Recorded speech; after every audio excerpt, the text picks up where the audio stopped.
আমি আপনাদের একজন নিয়মিত শ্রোতা, তবে আমি আপনাদের অনুষ্ঠান লাইভ শুনি না।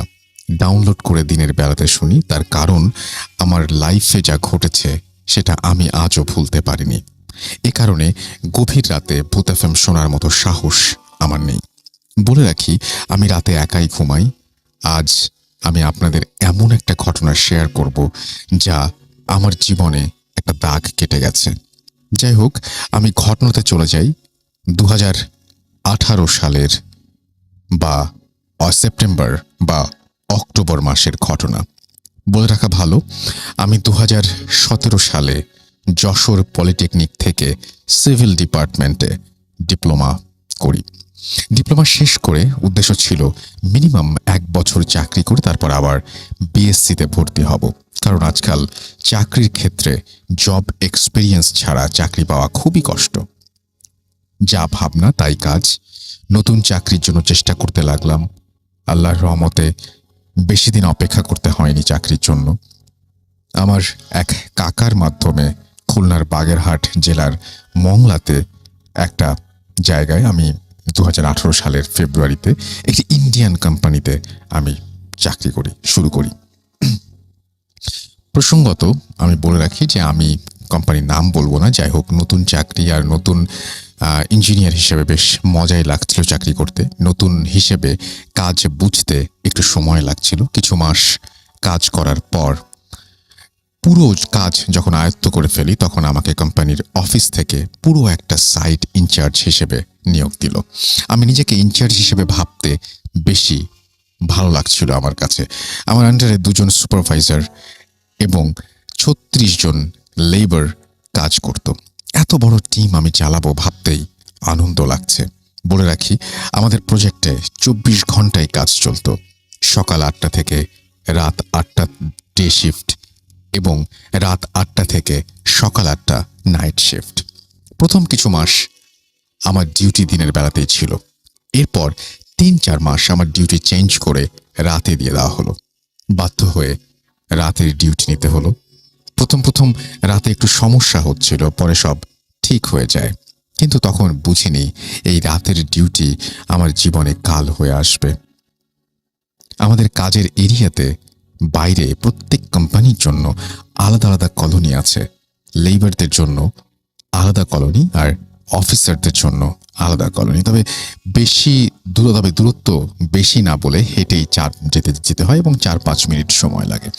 অফিসার্স কোয়ার্টার বা কলোনি যেটা আছে, সেখানে ইঞ্জিনিয়ার আর সুপারভাইজার আর লেবার কলোনিতে ওয়ার্কাররা থাকে।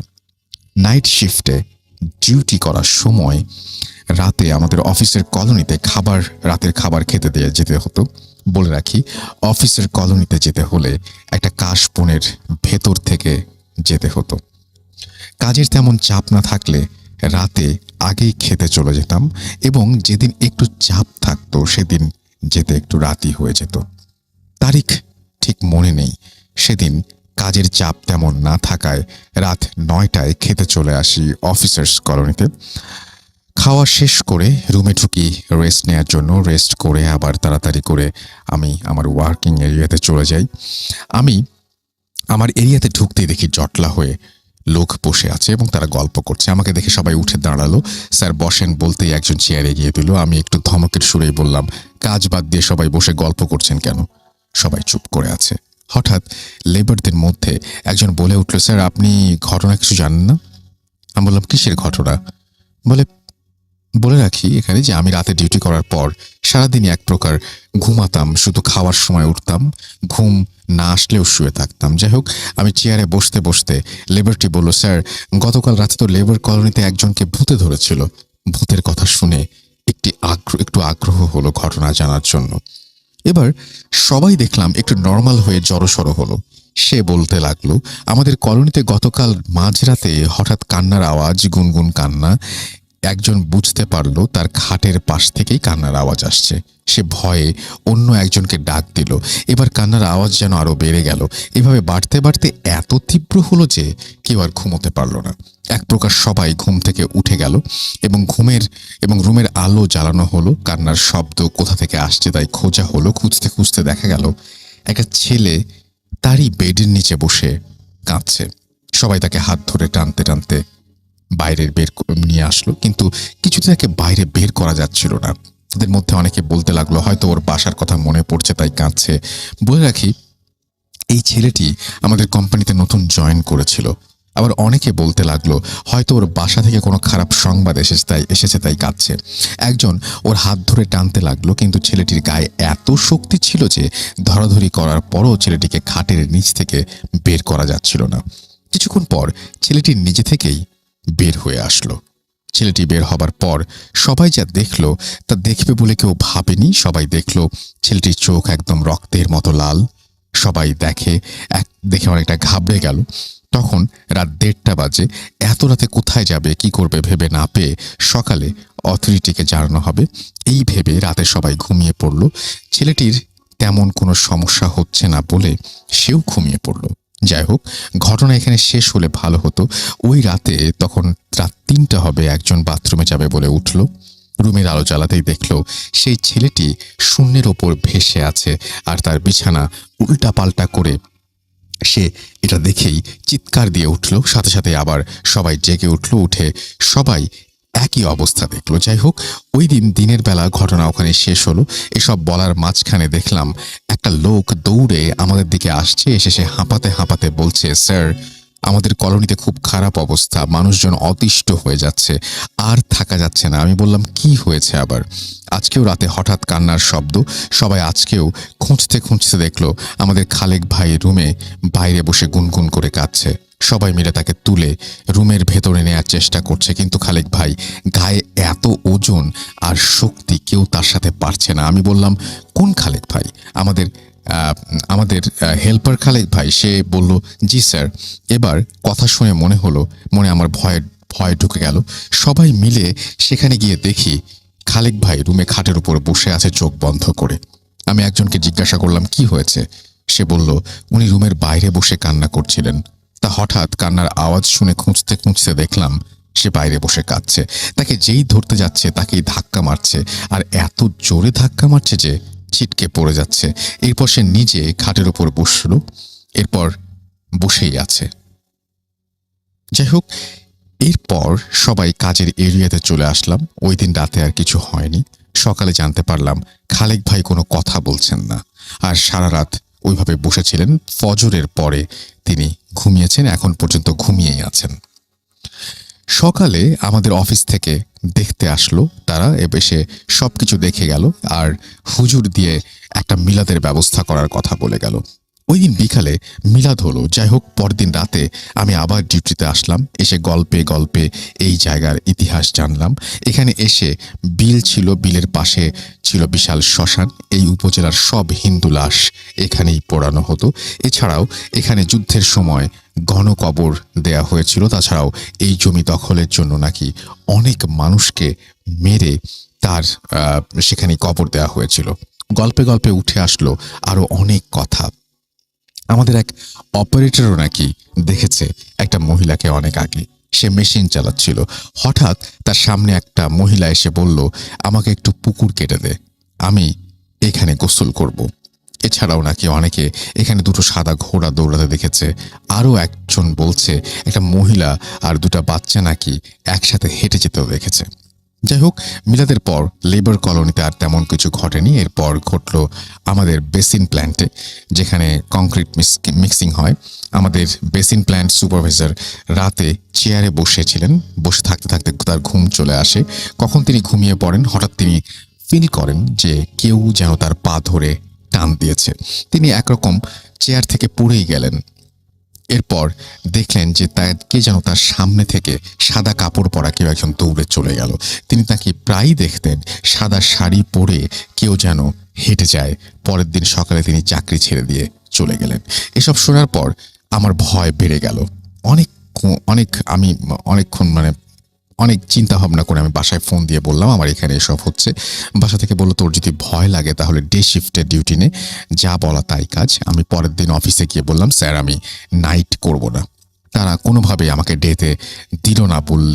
বললাম দিল না, এবং অনেক দিন তো হলো স্যার, এবার ডে ডিউটি দিন। আমি প্রজেক্ট ম্যানেজারকে বললাম এবং তিনি বললেন যে আর কিছুদিন করেন, এরপর দিব। এই অবস্থায় কেউ নাইট নিতে চাচ্ছে না, পরিবেশ শান্ত হলে অন্য কাউকে আপনার জায়গায় রিপ্লেস করে দেব। যাই হোক, কোনোভাবেই ডেতে ডিউটি নিতে পারলাম না। রাতে খেতে যাওয়া বন্ধ করে দিলাম। এরপর অনেকদিন যাবত আর কোনো এরকম ভয়ঙ্কর কিছু শুনিনি। পরে মন থেকে ভয়টা একটু দূর হলো। তারিখ 28 সেপ্টেম্বর 2018। প্রতিদিনের মতো আজও নাইট ডিউটিতে গেলাম। কাজের তেমন কোনো চাপ নেই। আমার খুব মাথা ব্যথা করছিল। স্যারকে ফোন দিয়ে বললাম, স্যার আমার মাথা ব্যথা করছে, আমি আজ যেতে পারবো না। স্যার বলল, আরফান আজ যেতেই হবে, কারণ আজ সুপারভাইজার দুজন যায়নি, আপনি না গেলে কাজ দেখবে কে? বেশ ধমকের সুরেই বলল, আপনাদের জন্য কি কোম্পানি লস করবে নাকি? আমি রাগ করে বের হয়ে পড়লাম। কাজের এরিয়ার উদ্দেশ্যে একটা টেবিলে মাথা নিচু করে শুয়ে আছি। একজন লেবার এসে বলল, কি হয়েছে স্যার, এমন করে শুয়ে আছেন কেন? আমি বললাম, ও মারুফ ভাই বসেন, আমার খুব মাথা ব্যথা করছে। স্যারকে বললাম, স্যার আমাকে উল্টো ধমক দিল।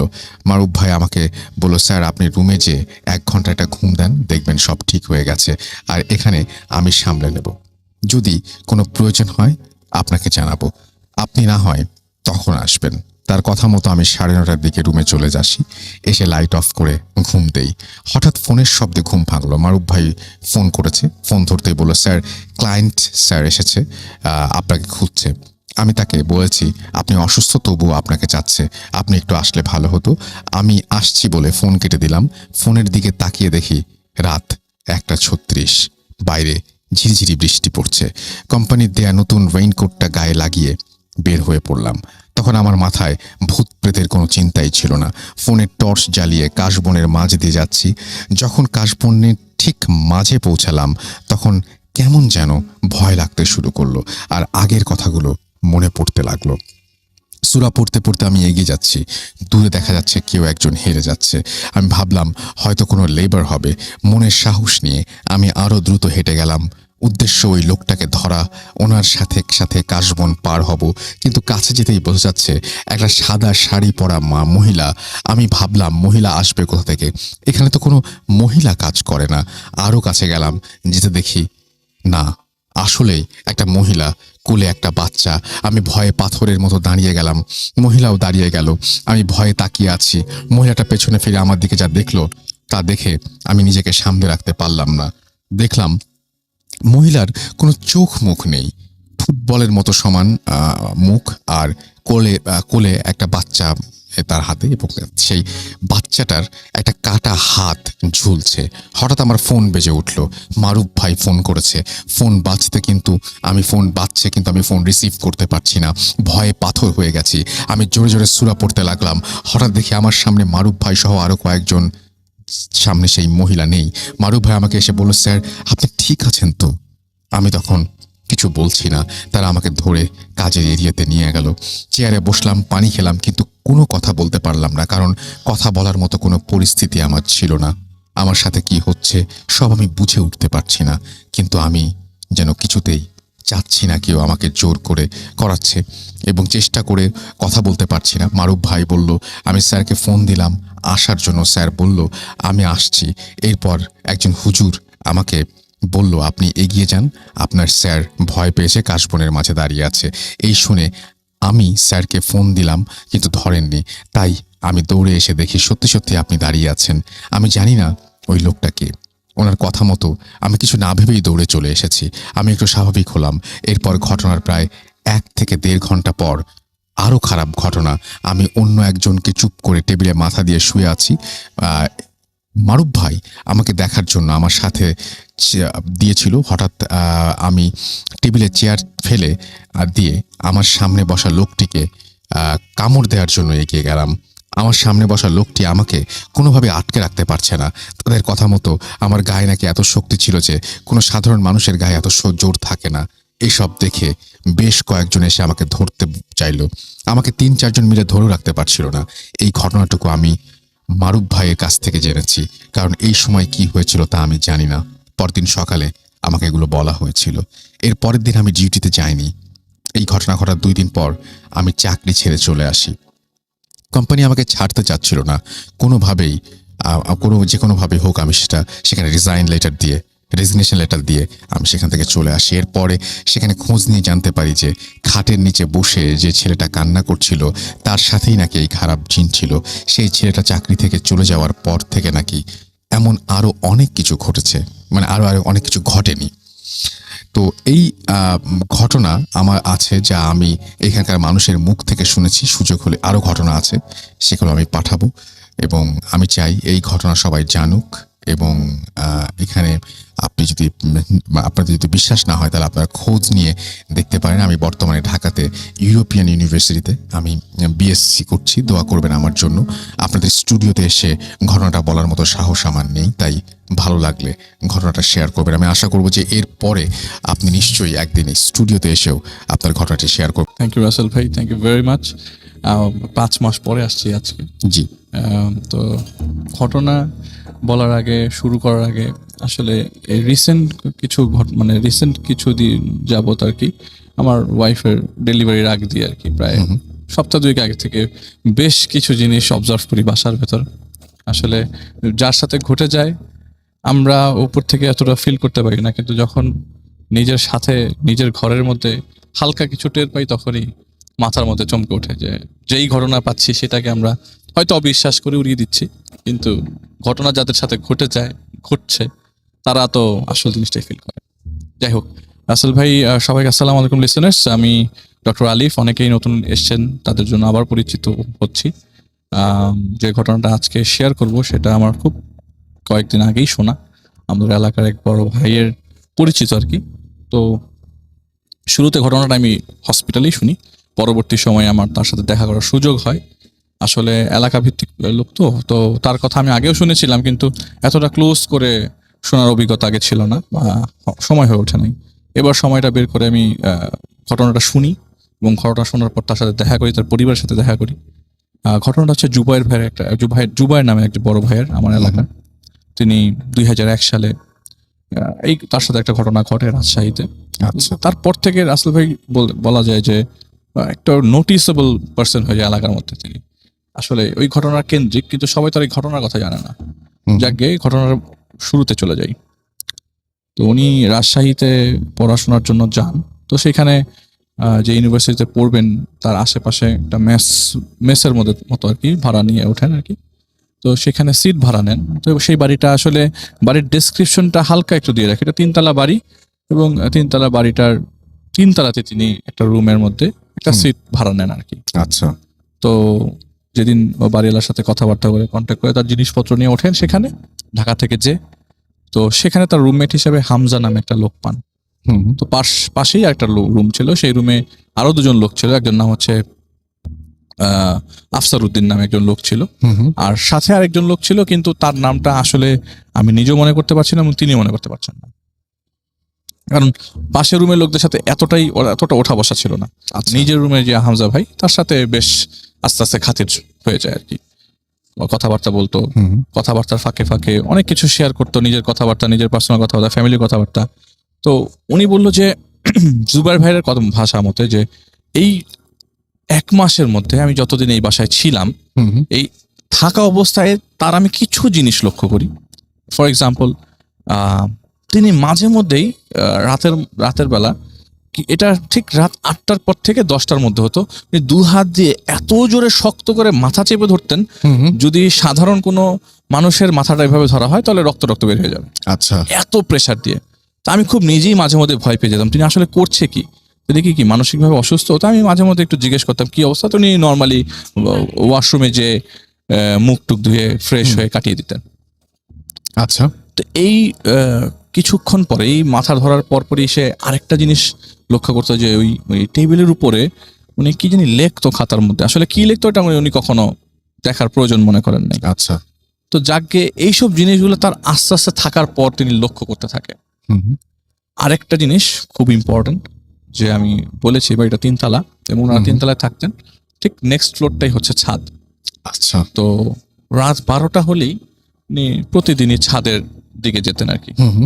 তো 2001 সাল তো এত টেকনোলজিক্যাল মানে উন্নতি হয়নি তখন।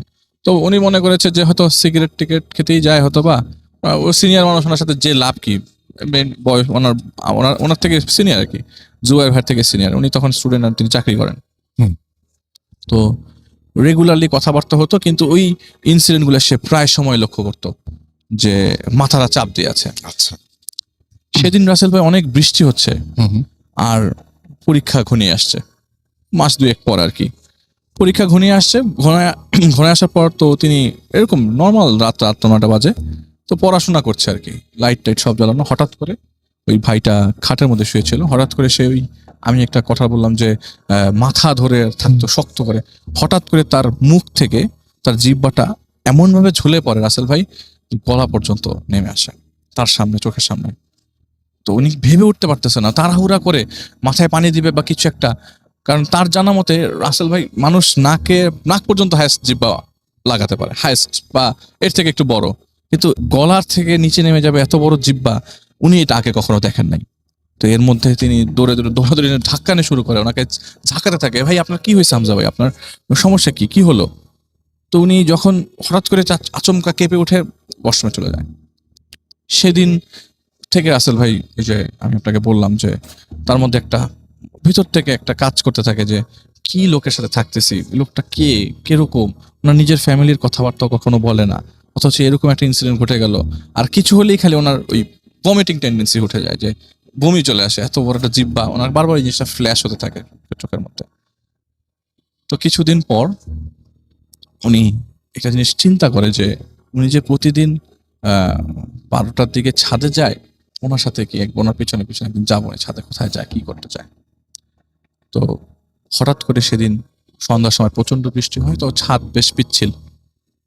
তো ছাদের তো উনি চিন্তা করে রাখে যে এই লোকটা যে প্রতিদিন ছাদে যায়, হয়তো তার বাড়িওয়ালার সাথে সম্পর্ক ভালো, কারণ বাড়িওয়ালা ঢোকার সময় বলে দিয়েছে যে এই বাসাতে ছাদে যাওয়া যাবে, এবং এই ছাদের চাবি নিষেধ। ছাদের চাবি কখনো তিনি দেখেনও নাই পর্যন্ত, এই লাস্ট 2 মাসের মধ্যে বাসা থাকা অবস্থায় উনি ছাদের চাবিটা পর্যন্ত দেখেন নাই।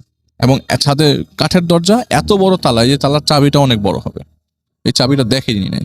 তাহলে হয়তোবা তার কানেকশন আছে বাড়িওয়ালার সাথে, নইলে সে প্রতিদিন রাত্রেবেলা 12টার দিকে কোথায় যাবে। তো উনি ওই দিন সন্ধ্যার সময় বৃষ্টি হয় এবং রাত্রেবেলা ঝিরঝির বৃষ্টি হতে থাকে। উনি দেখলেন 12টার সময় ওই লোকটা আবারও পড়ার টেবিল থেকে উঠে সে ছাদের দিকে রওনা হচ্ছে। তো ছাদের দিকে রওনা হওয়ার সময় তিনি কি করলেন, তার পিছনে পিছনে যাওয়ার জন্য আস্তে করে দরজাটা খুলবে এবং পাশের রুম থেকে আফসারউদ্দিন নামে যে ভাইটা আছে তাকেও নিয়ে যাবে সাথে করে। আফসারউদ্দিনের সাথে আরেকজন রুমমেট আছে, কিন্তু তখন সে হয়তো ছিল রুমের মধ্যে, তাদের সাথে যে যায় নাই। তো সিঁড়ি বেয়ে উপরে উঠে দেখে যে উনি চলে গেছে, ছাদে ঢুকে গেছে, কিন্তু গেটটা ওখানে বন্ধ আছে। গেটের তালা কেউ ধরে না, মানে তালা খুললে তো দরজা খোলা থাকবে যে ছাদে যাবে। ছাদে চলে গেছে লোকটা, ওই হামজা ভাই যে তার রুমমেট, তারা দেখে তালা লাগানো। এটা কিভাবে সম্ভব? তিনি কাঠের ফুকা দিয়ে অনেক দেখার চেষ্টা করে, কিন্তু কোনো কিছু সে ট্রেস আউট করতে পারে না আসলে কোথায় গেল। তো সে তার ওই আফসারউদ্দিন নামে যে লোকটা ছিল পাশের রুমে, তাকে নিয়ে সে ওই লোকটাকে নিয়ে নিচে নেমে আসে এবং তাকে বলতে থাকে যে কিভাবে সম্ভব, আমরা তো ছাদের চাবি পাই না, উনি হঠাৎ করে চলে গেল চাবি ছাড়া, তো জিনিসটা মানুষ দিয়ে সম্ভব না, এটা মানুষের কোনো কাজ না। এবং ভয় পেতে থাকে, মানে বাসাটা ছেড়ে দেওয়ার জন্য প্ল্যান করতে থাকে, এবং দুইজনে মিলে প্ল্যানও করে ফেলে যে ভাই যদি কোনো বিপদে পড়ি আমরা, যদি আমার কোনো বিপদ হয় তাহলে আপনি ফেসে যাবেন, কারণ রুমমেট কিন্তু আমরাই, আপনি যদি বিপদে পড়েন আমি ফেসে যাব, রাইট। তো বেটার আমরা বাসাটা ছেড়ে দিই, প্ল্যান করি, আসেন একসাথে ছেড়ে দিই বিপদে পড়ার আগে। তো এর মাঝে ওই হামজা সাহেব নিচে নেমে আসলো, নিচে নেমে আসলো নর্মাল, কিন্তু ওই ঘটনার পর থেকে রাসেল ভাই উনি ওনার সাথে একটু কম কথা বলতো, একটু কম কথা বলতো। ঠিক 1 সপ্তাহ পর তিনি বাড়িওয়ালাকে কনভিন্স করে বাসার ছাদের চাবির জন্য, যে উনি যে প্রতিদিন, ভাই একদিনও মিস নাই, হারাম একদিনও মিস নাই যে ছাদে সে যাবে না, প্রতিদিন ছাদে যাবে সে। তো বাড়িওয়ালার কাছ থেকে ছাদের চাবি খুবই কষ্টে ম্যানেজ করে, বলে যে কালকে সকালে দিয়ে দিবো, আপনি আমাকে বিকালের দিকে চাবিটা দিবেন। তো বাড়িওয়ালা বলে যে কি করবা তোমরা ছাদে, যে তো অনেক কোয়েশ্চেন অ্যান্সার দেওয়ার পরে সে অনেক জোরাজোরি করার পর ছাদের চাবিটা নেয়, এবং ছাদের চাবিটা নেয় 2 দিন পরে, যখন বলেছে তখন 2 দিন পরে ছাদের চাবিটা নেয়। ছাদের চাবি নেওয়ার পরে সেদিন রাতের বেলা অ্যাজ ইউজুয়াল নর্মাল, কোনো বিশেষ কিছু নেই, নর্মাল ডে, নর্মাল এনভায়রনমেন্ট। 12টার দিকে এই লোকটা ছাদের দিকে যায় এবং ওই আফসারউদ্দিনকে নিয়ে তার কৌতূহল বশত, ইয়াং মানুষ রক্ত গরম, ছাদে যাবে, দেখবে কি কোথায় যায়। ছাদের চাবিটা দিয়ে তালাটা হাস্তায় করে খুলে দরজাটা খুলে দেখে পুরো ছাদটা খালি আছে। কেউ নাই, কেউ নাই, সঙ্গে সঙ্গে ভ্যানিশ। ভ্যানিশ মানে কেউই নাই, কোনো কিচ্ছু নাই। মানে এটা ভাবা যায় একটা মানুষ ছাদে ছাদে উঠলো গেল। তারপর সেখান থেকে হারিয়ে গেল। গেল ছাদে, কিন্তু ছাদের মধ্যে, ছাদটা যে খুব বড় এক পাশ থেকে আরেক পাশ দেখা যায় না তাও তো না। এরকম না, ছোট। তো বলে যে ছাদের গেটটা মাঝখান বরাবর, আমরা ঢুকলেই বাম দিকে হচ্ছে বাড়ির উত্তর দিক এবং ডান দিকে বাড়ির দক্ষিণ দিক। তো উত্তর দিকে কোনার সাইডে একটা বাঁশঝাড় টাইপের আছে। তো ওই বাঁশঝাড়ের মধ্যে বেশ বাঁশঝাড়গুলো নড়ছে, কোনো বাতাস ছাড়াই নড়ছে, মানে বাতাস থাকলে তো অন্যান্য গাছপালা নড়তো, ওই বাঁশঝাড়টা আস্তে আস্তে নড়ছে। তো তারা মনে করে যে ওইখানে যাই, উনি ওখানে থাকতে পারে, ওখান থেকে রেলিং দিয়ে নিচে নেমে যেতে পারে। তিনতলা বাড়ির নামটা কি? আস্তে করে কর্নার দিকে যেতে থাকে, আস্তে আস্তে উত্তর দিকে কর্নার দিকে যেতে থাকে। যার সময় সব দেখলো যে বাঁশঝাড় ঘেঁষে একটা করই গাছের ডাল আসছে।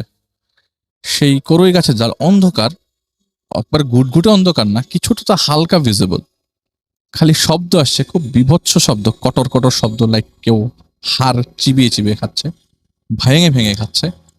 এবং একসাথে কয়েকজন, একটা ভয়েসের মতো আসলো যে তোমরা ছাদে কি করো। এটা যদি একজন বলতো তাহলে একজন একটা পরিষ্কার বোঝা যেত, 4-5 জন একসাথে বললো তোমরা ছাদে কি করো। ওনারা যে এইখান থেকে একটা দৌড় দিবে, দৌড় দেওয়ার সময় জাস্ট একটা জিনিস লক্ষ্য করলো যে এটা শিয়াল হতে পারে, বিড়াল হতে পারে, হোয়াট এভার দ্য প্রাণী ইজ, যে এমন ভাবে তাকালো যে লাল লাল দুটো চোখ তাদের দিকে কর্কট দৃশ্যে তাকিয়ে আছে। তো জাস্ট তারা, মানে ওইখানে সাধারণ মানুষ আমি আপনি হলে দৌড়িয়ে দিতাম, তো তারা হয়তো আমরা অজ্ঞানী হয়ে যেতাম, তারা তো সাহস করে দৌড় দিয়েছে। দৌড় দিয়ে তারা নিচে নেমে চলে আসলো, নিচে নেমে দরজা বন্ধ করে আসলো যে ওই লোক আসলে ছাদের থেকে আমরা দরজা খুলবো না, আজকে রাত্রে আর দরজা খুলবো না।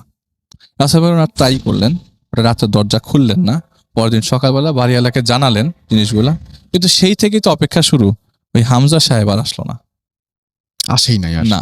আচ্ছা, সেই থেকেই আর ওনার কোনো ট্রেস করতে পারে নাই, কোথায় আছে, কই গেছে, আর আসলো না।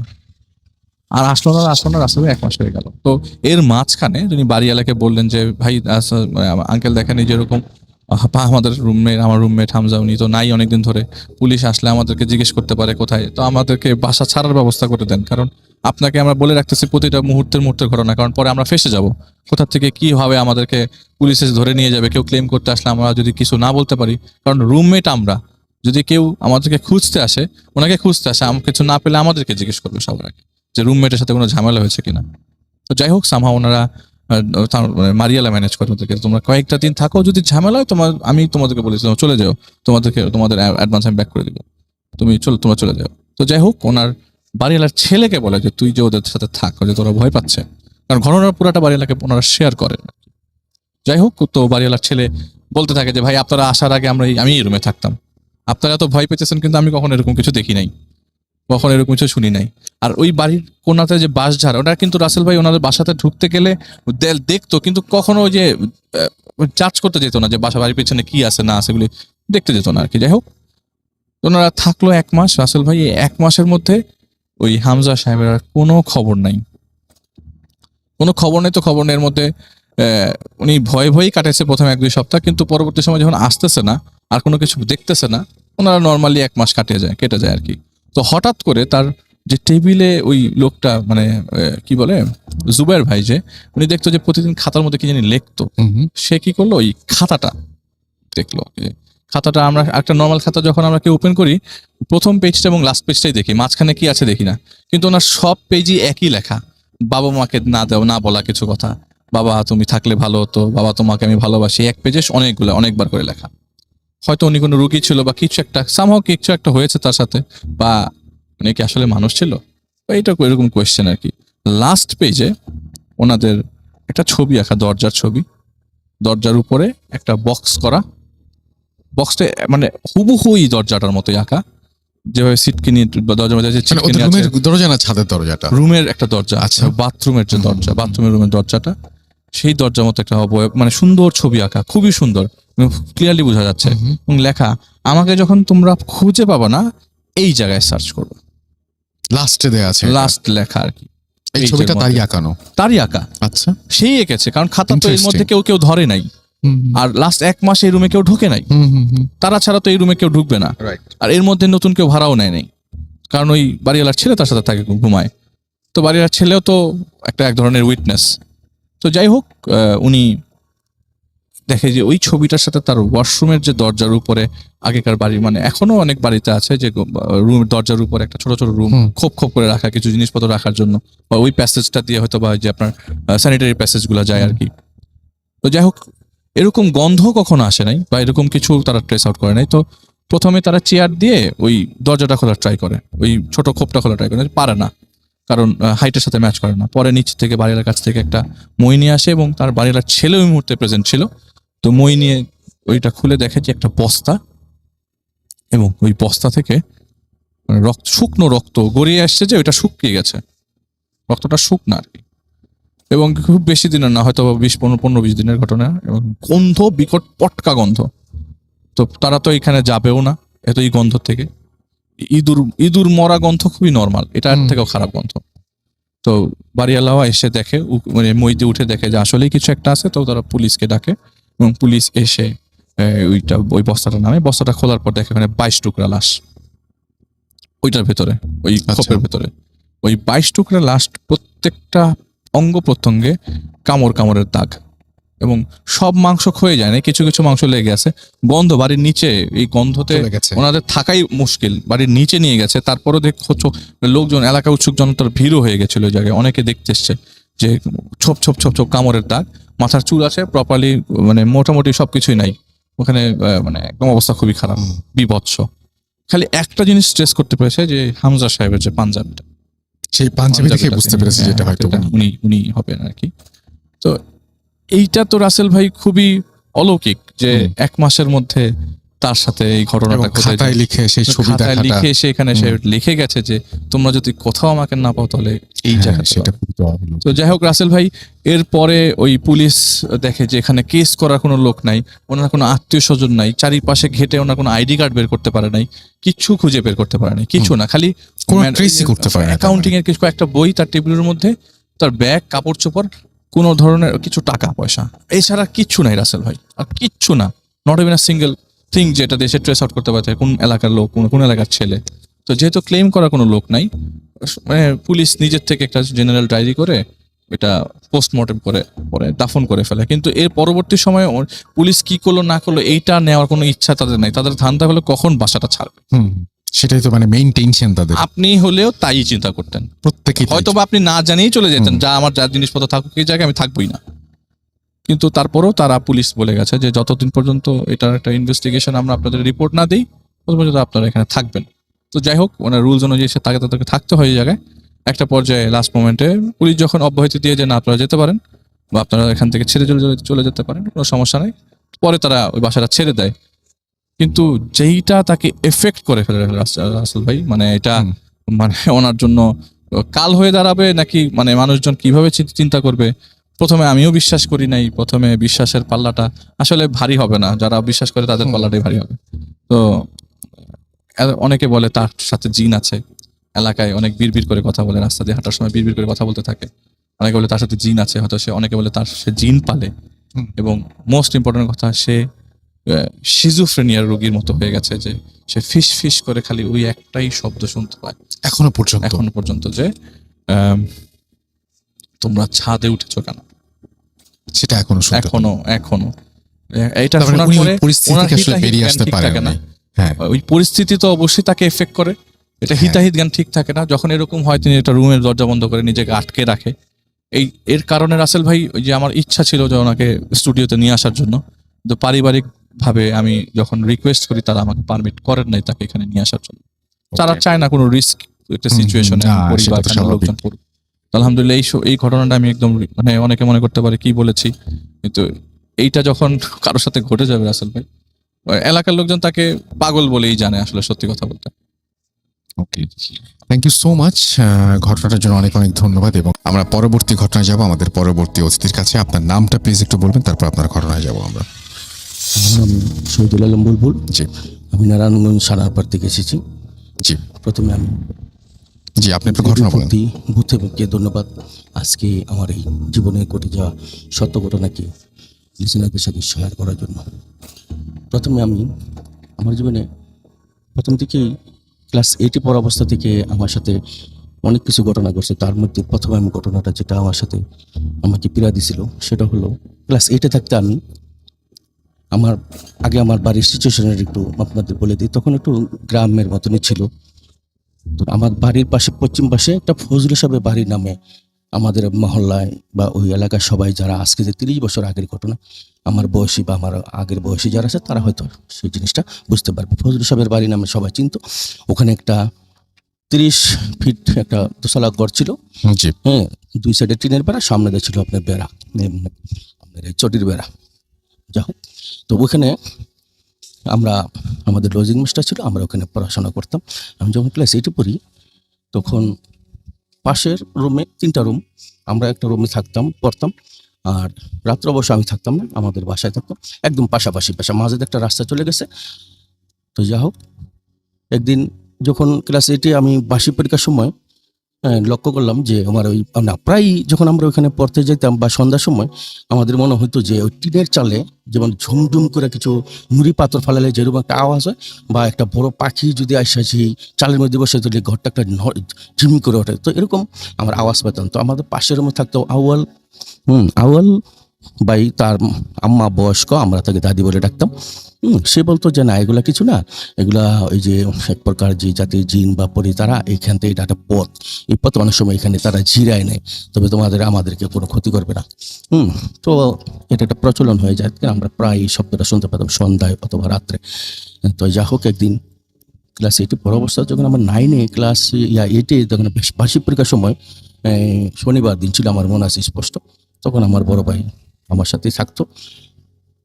তখন উনি ভাউল গানে গেছে, তো বলছে যে রাতের 1টা-2টা বাজবো, তুমি পড়াশোনা করে ঘুমিয়ে পড়ো।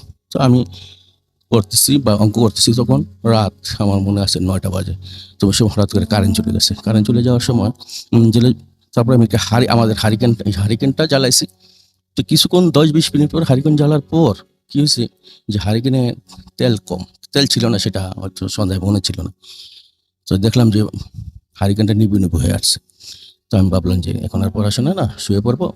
তো দরজাটা ভিড়ানো ছিল, ওই 2 পাটের দরজা, কেওয়ার আর কি, যেটা গ্রামে যেটা যেভাবে থাকে। তো আমি বাতি যখন নিবু হয়ে আসছে তখন আমি ভাবলাম শুয়ে পড়বো, যাক।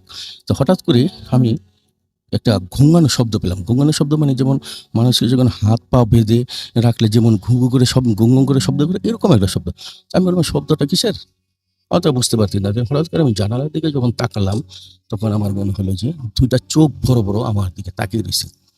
তো আমি তখন ভাবলাম যে হয়তো আলো থেকে অন্ধকারে হঠাৎ করে চোখ গেছে, হয়তো এরকম হতে পারে, কিন্তু না। আমি আবার চোখটা একটু মোড়াটোরা যে কষলে এদিক সেদিক আবার তাকালাম। তাকানোর পরে দেখি না, হ্যাঁ, চোখ দুটা সেই আরো বড় আকার ধারণ করতেছে, এবং মনে হচ্ছে সে জানালা ভেদ করে ধেয়ে আসতেছে।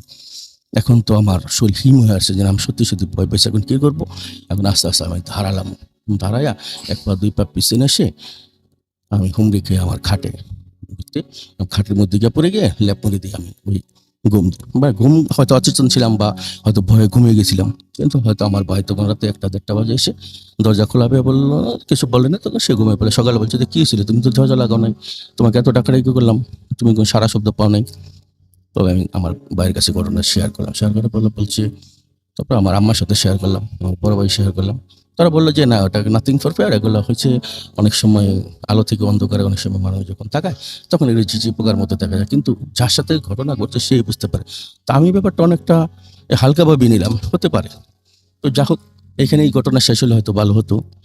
কিন্তু আমি যখন ক্লাস 10-এ উঠি, তখন আমার এসএসসি পরীক্ষা, আমি আদমজা হাই স্কুলে পড়তাম, আমাদের এলাকা থেকে বহু দূর। সেখানে যেতে প্রায় 1-1.5 ঘন্টা লাগতো। প্রথমে হেঁটে যেতে হতো, তারপর আবার বাসে যেতাম। তো ওখানে আমাদের হস্টেল ছিল না, সেখানে 1-2টা ছাত্রের জন্য স্পেশাল একটা সুযোগ করে দিত স্যারেরা। তো আমাকে স্যার বললো যে আমার 20 জন ছাত্র, স্যারকে সিলেক্ট করলো যে 20 জন ছাত্র ভালো রেজাল্ট করবে, তাদেরকে আলাদা টেক কেয়ার করার জন্য স্কুল থেকে একটু সিদ্ধান্ত নিল। তো আমাকে বলে যে বুলবুল, তুমি তো এত বাসা দূরে থাকো, তুমি কাছে আসার একটু ব্যবস্থা করো।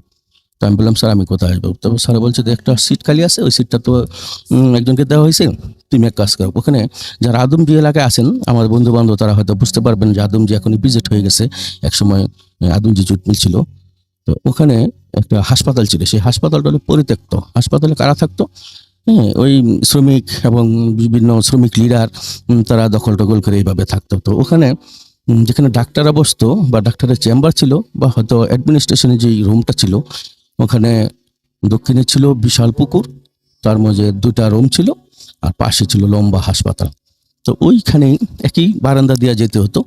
তো ওখানে ঠিক করে দিল 2টা রুম। একটা রুমে থাকে আমাদের আজিজ আঙ্কেল নামে, সে শ্রমিক, জুট মিলে চাকরি করে।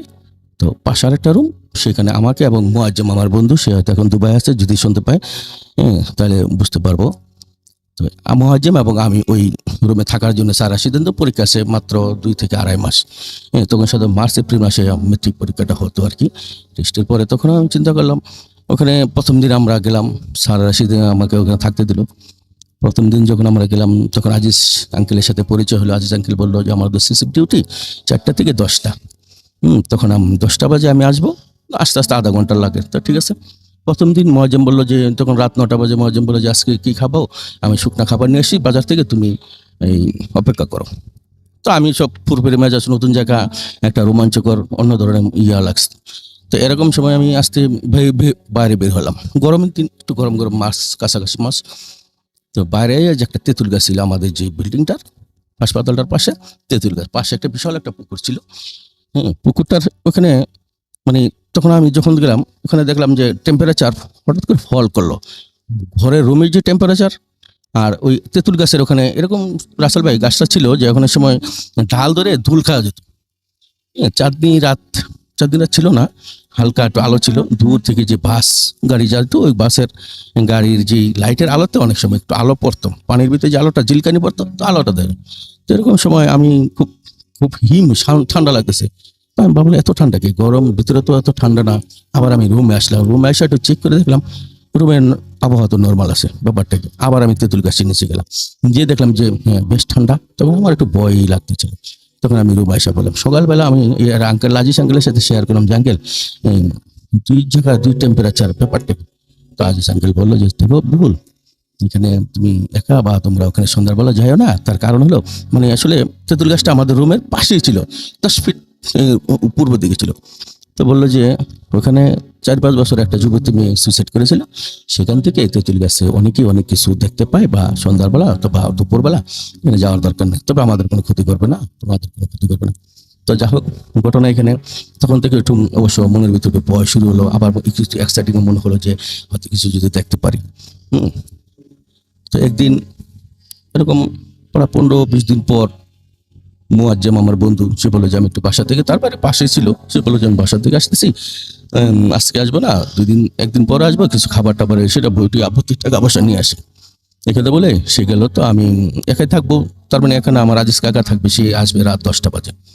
তো 10টা বাজে যখন আসবে, তো আমি চিন্তা করলাম, আমি পড়তেছি, আজিজ আঙ্কেল বলবো আমি না আসা পর্যন্ত শুয়ে না ঘুমানো, আমরা একসাথে খাবো। আচ্ছা ঠিক আছে। তো আমি ওই পড়তেছি দক্ষিণ দিকে, তখন জানালা দক্ষিণ দিকে, তার পাশে পুকুর, তারপরে বিশাল এক রোড আছে।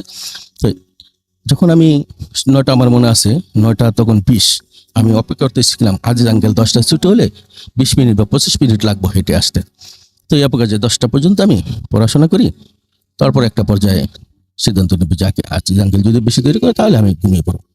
এরকম সময় 10টা 25 মিনিটের সময় আমার কারেন্ট চলে গেল। কারেন্ট চলে যাওয়ার পর একদম ঘুটঘুটে অন্ধকার। নতুন জায়গা, পাশে হয়তো শ্রমিকরা থাকে কিন্তু একটু দূরে থাকে, তাদের সাথে আমাদের তেমন একটা ওঠা বসা হয় না, বা মাঝে আসেও না। তো যা হোক, যখন কারেন্ট চলে গেল তখন আমি মোমবাতি জ্বালালাম। মোমবাতি জ্বালে রাসেল ভাই, তখন আমি অঙ্ক করতেছিলাম। অঙ্ক করার এক পাকে লক্ষ্য করলাম, বেশ কিছুক্ষণ পর, কত 10 থেকে 20 মিনিট হবে, তখন 9টা 35 থেকে 40 এরকম সেটা সেই ঘুমগানি শব্দটা আমাকে স্মরণ করে দিয়েছে যে আজ থেকে 2-3 বছর আগে আমি ক্লাস 8-এ থাকতে এরকমই শব্দটা শুনেছিলাম। তারপরে আমি আস্তে করে জানালা দিকে তাকালাম। জানালা যদি তাকে ভাই রাসেল ভাই যেটি জিনিসছিলাম, শরীরটা হিম হয়ে আসলো, যে সেই একই চোখ, একটি বড় আকার, কেমন বড় আকারে, যেটা অবশ্য যারা কয়মিলগা ছবি দেখে থাকলে যে বিনগুলোতে একটা জাদু নামে যেই প্রাণীটা আসে, সেই জাদুর যে চোখ, এরকম গরু চোখের মতো এই চোখ, মানে ঘুরাইতেছে চোখটা। এখন আমি তো তখন একটু ট্রেনে পড়ে একটু সাহস মোটামুটি, কিন্তু ওই যে এখানে সুইসাইড করছে, তারপরে ওই যে ওদিনকার আবহাওয়া, ফল, এরকম সবকিছু মিলে আমাকে একটা গোলক দাদা ফেলাইতেছে, জানে এনিথিং রং, আমার সাথে কি আজকে করতেছে এনিথিং রং। গুটগুটে আমি তারপরে আস্তে করে দাঁড়াইলাম। দাঁড়ায় পরে আমি একটু এদিক সেদিক চাই, আর দেখলাম যে আমার গোর কিনা, চোখের গোর বা মনের গোর কিনা। আবার তাকালাম রাসেল ভাই, চাকায় দেখি যে সে চোখ আরো বড় আকার ধারণ করছে, মনে হচ্ছে জানালা ভেদ করে দিয়ে আসবে, কিন্তু অবয়বটা বোঝা যাচ্ছে, কিন্তু সে মানুষ নাকি এইসব বোঝা যাচ্ছে না, শুধু চোখগুলা বোঝা যাচ্ছে। তো আমি আর নিজেকে আর কন্ট্রোল না করতে পেরে আমি এক পা দুই পা আবার পিছনে তাকায় দেখি আমার দরজাটাও খোলা। যে দরজাটা যে বন্ধ করবো তারও আমার সাহস কুলাচ্ছে না। তো একটা পর্যায়ে আমি আস্তে করে এক পা দুই পা করে পিছিয়ে আমি সেই উত্তর দক্ষিণে সেই চৌকিটা ছিল ওখানে আমি হুমড়ি খেয়ে পড়ে লেপ মুড়ি দিয়ে আমি এখানে ঘুম, বা আমি অবচেতন ছিলাম কিনা জানি না।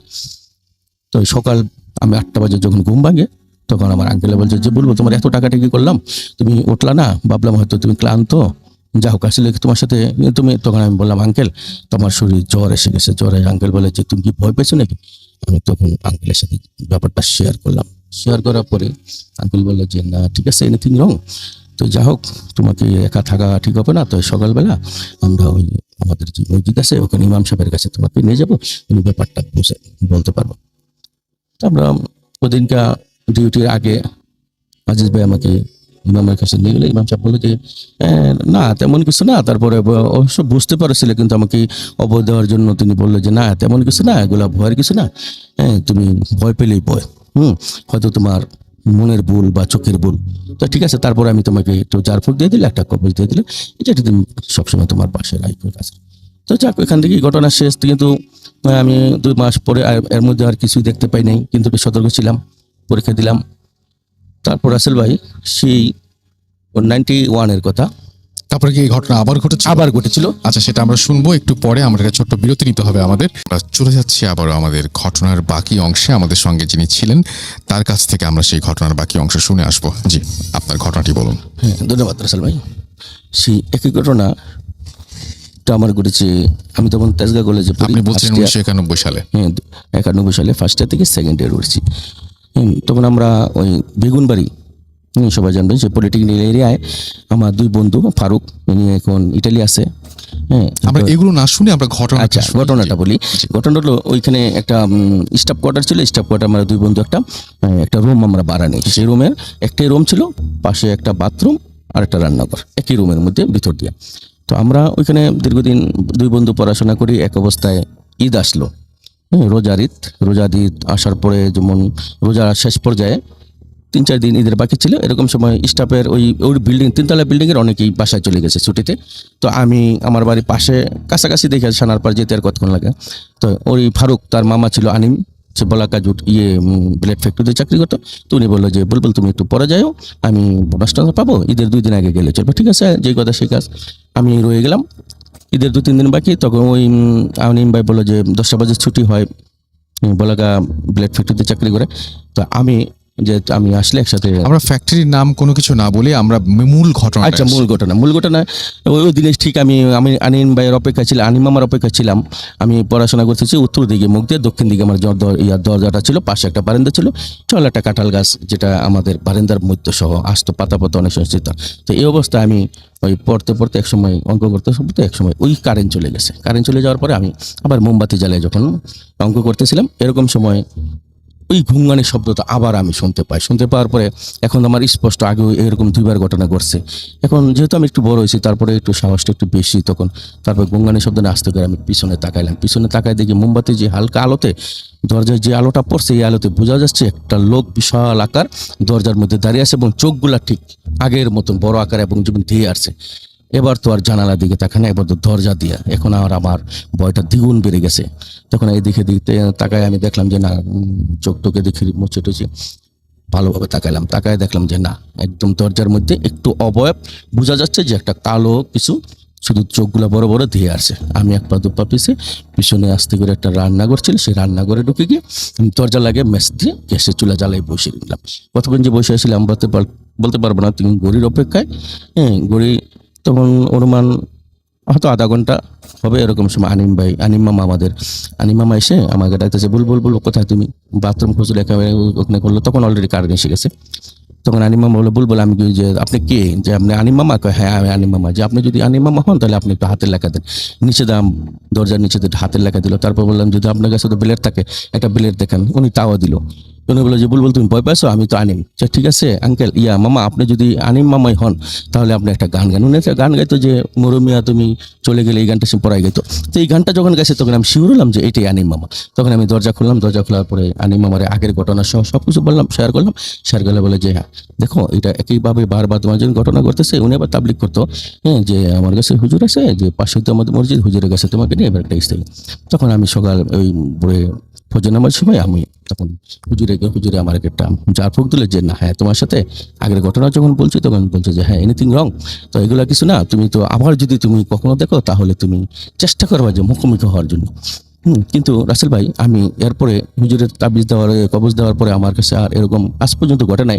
কিন্তু আমি বহু চেষ্টা করছি যে বিভিন্ন প্রত্যন্ত বন্ধু বান্ধবের বাড়িতে বেড়াতে গিয়ে যে একটা নীরব পরিবেশ এরকম একটা সিচুয়েশন তৈরি করে দেখতে পাই কিনা, কিন্তু আসলে ধন্যবাদ এই ছিল আমার আপনাকে। জি, ঘটনা। ধন্যবাদ Thank you. আপনাকে। যেভাবে লেখা আছে আমি সেভাবেই পড়ছি। আসসালামু আলাইকুম রাসেল ভাই, আমি মোহাম্মদ সাবিত আলম, লিখছি ময়মনসিংহ বিভাগ থেকে। ঘটনাটি আমি শুনেছি আমার পরিচিত এক বড় আপুর কাছ থেকে। আপুর নাম দোলা। ঘটনাটি দোলা আপুর বাবার সাথে ঘটে যাওয়া একটি ঘটনা, যা ঘটেছিল 80-র দশকে। বলছেন দোলা আপু। বশির হাওলাদার আমার আব্বুর নাম। ঘটনাটি আমার আব্বুরই। আমার আম্মুর মুখে মূলত আব্বুর এই ঘটনাটি আমার শোনা। আমার আব্বু 80-র দশকের শেষের দিকে আমার আম্মুকে বিয়ে করেন। আমার আব্বু আম্মু দুজনের বাড়ি পাশাপাশি গ্রামে অবস্থিত ছিল। আমার আব্বুর গ্রাম থেকে আম্মুর গ্রামে যেতে 15 থেকে 20 মিনিট সময় লাগতো হেঁটে যেতে। আব্বু কৃষিকাজ করতেন গ্রামে, আর আমার আম্মু ছিলেন গৃহিণী আর 5টা পরিবারের মতো। বলে রাখা ভালো যে আমার আব্বু দেখতে খুবই হ্যান্ডসাম চেহারার একজন অধিকারী ছিলেন এবং ওনাকে সবাই খুব সম্মান করতেন। বিয়ের পরে আমার আব্বু প্রথমবার আম্মুকে নিয়ে ওনার শ্বশুর বাড়িতে বেড়াতে যান। সেইবার আমার নানুর বাসায় পৌঁছে আমার আব্বু টিউবওয়েলে হাত মুখ ধুয়ে বিশ্রাম নেন, এরপর খেতে বসেন। দুপুরের খাওয়া শেষ করে আব্বু ওনার শ্যালকের সাথে বেরিয়ে পড়েন আর আমার নানুর পুকুরে মাছ ধরতে যান। সন্ধ্যায় আব্বু কাজ শেষ করে টিউবওয়েলে হাত ধুতে গেলে দেখলেন যে টিউবওয়েলের পাশে লাগোয়া একটি আম গাছের সাথে হেলান দিয়ে একজন মধ্যবয়স্ক লোক ছেঁড়া কাপড় পরে খুব দুঃখ ভারাক্রান্ত চেহারা নিয়ে দাঁড়িয়ে আছেন। আব্বু ওনাকে দেখে কিছুটা অবাক হয়ে ভাবলেন, খিরে বাবা, এই সময়ে এখানে এই উদ্ভট লোকটাকে, এমন ছেঁড়া টুপি কাপড় পরে আছে, আগে তো দেখিনি কোথাও। এই ভাবতে ভাবতে আব্বু লোকটাকে ডাক দিলেন, কে ভাই সাহেব, কে আপনি, এইখানে কেন দাঁড়িয়ে আছেন? কিন্তু সেই লোকটি কোনো উত্তর দিল না। এরপর আমার আব্বু ওনার শ্যালককে ডেকে আম গাছের দিকে ইশারা করে বললেন, দেখো তো ওই ভাই সাহেব লোকটাকে।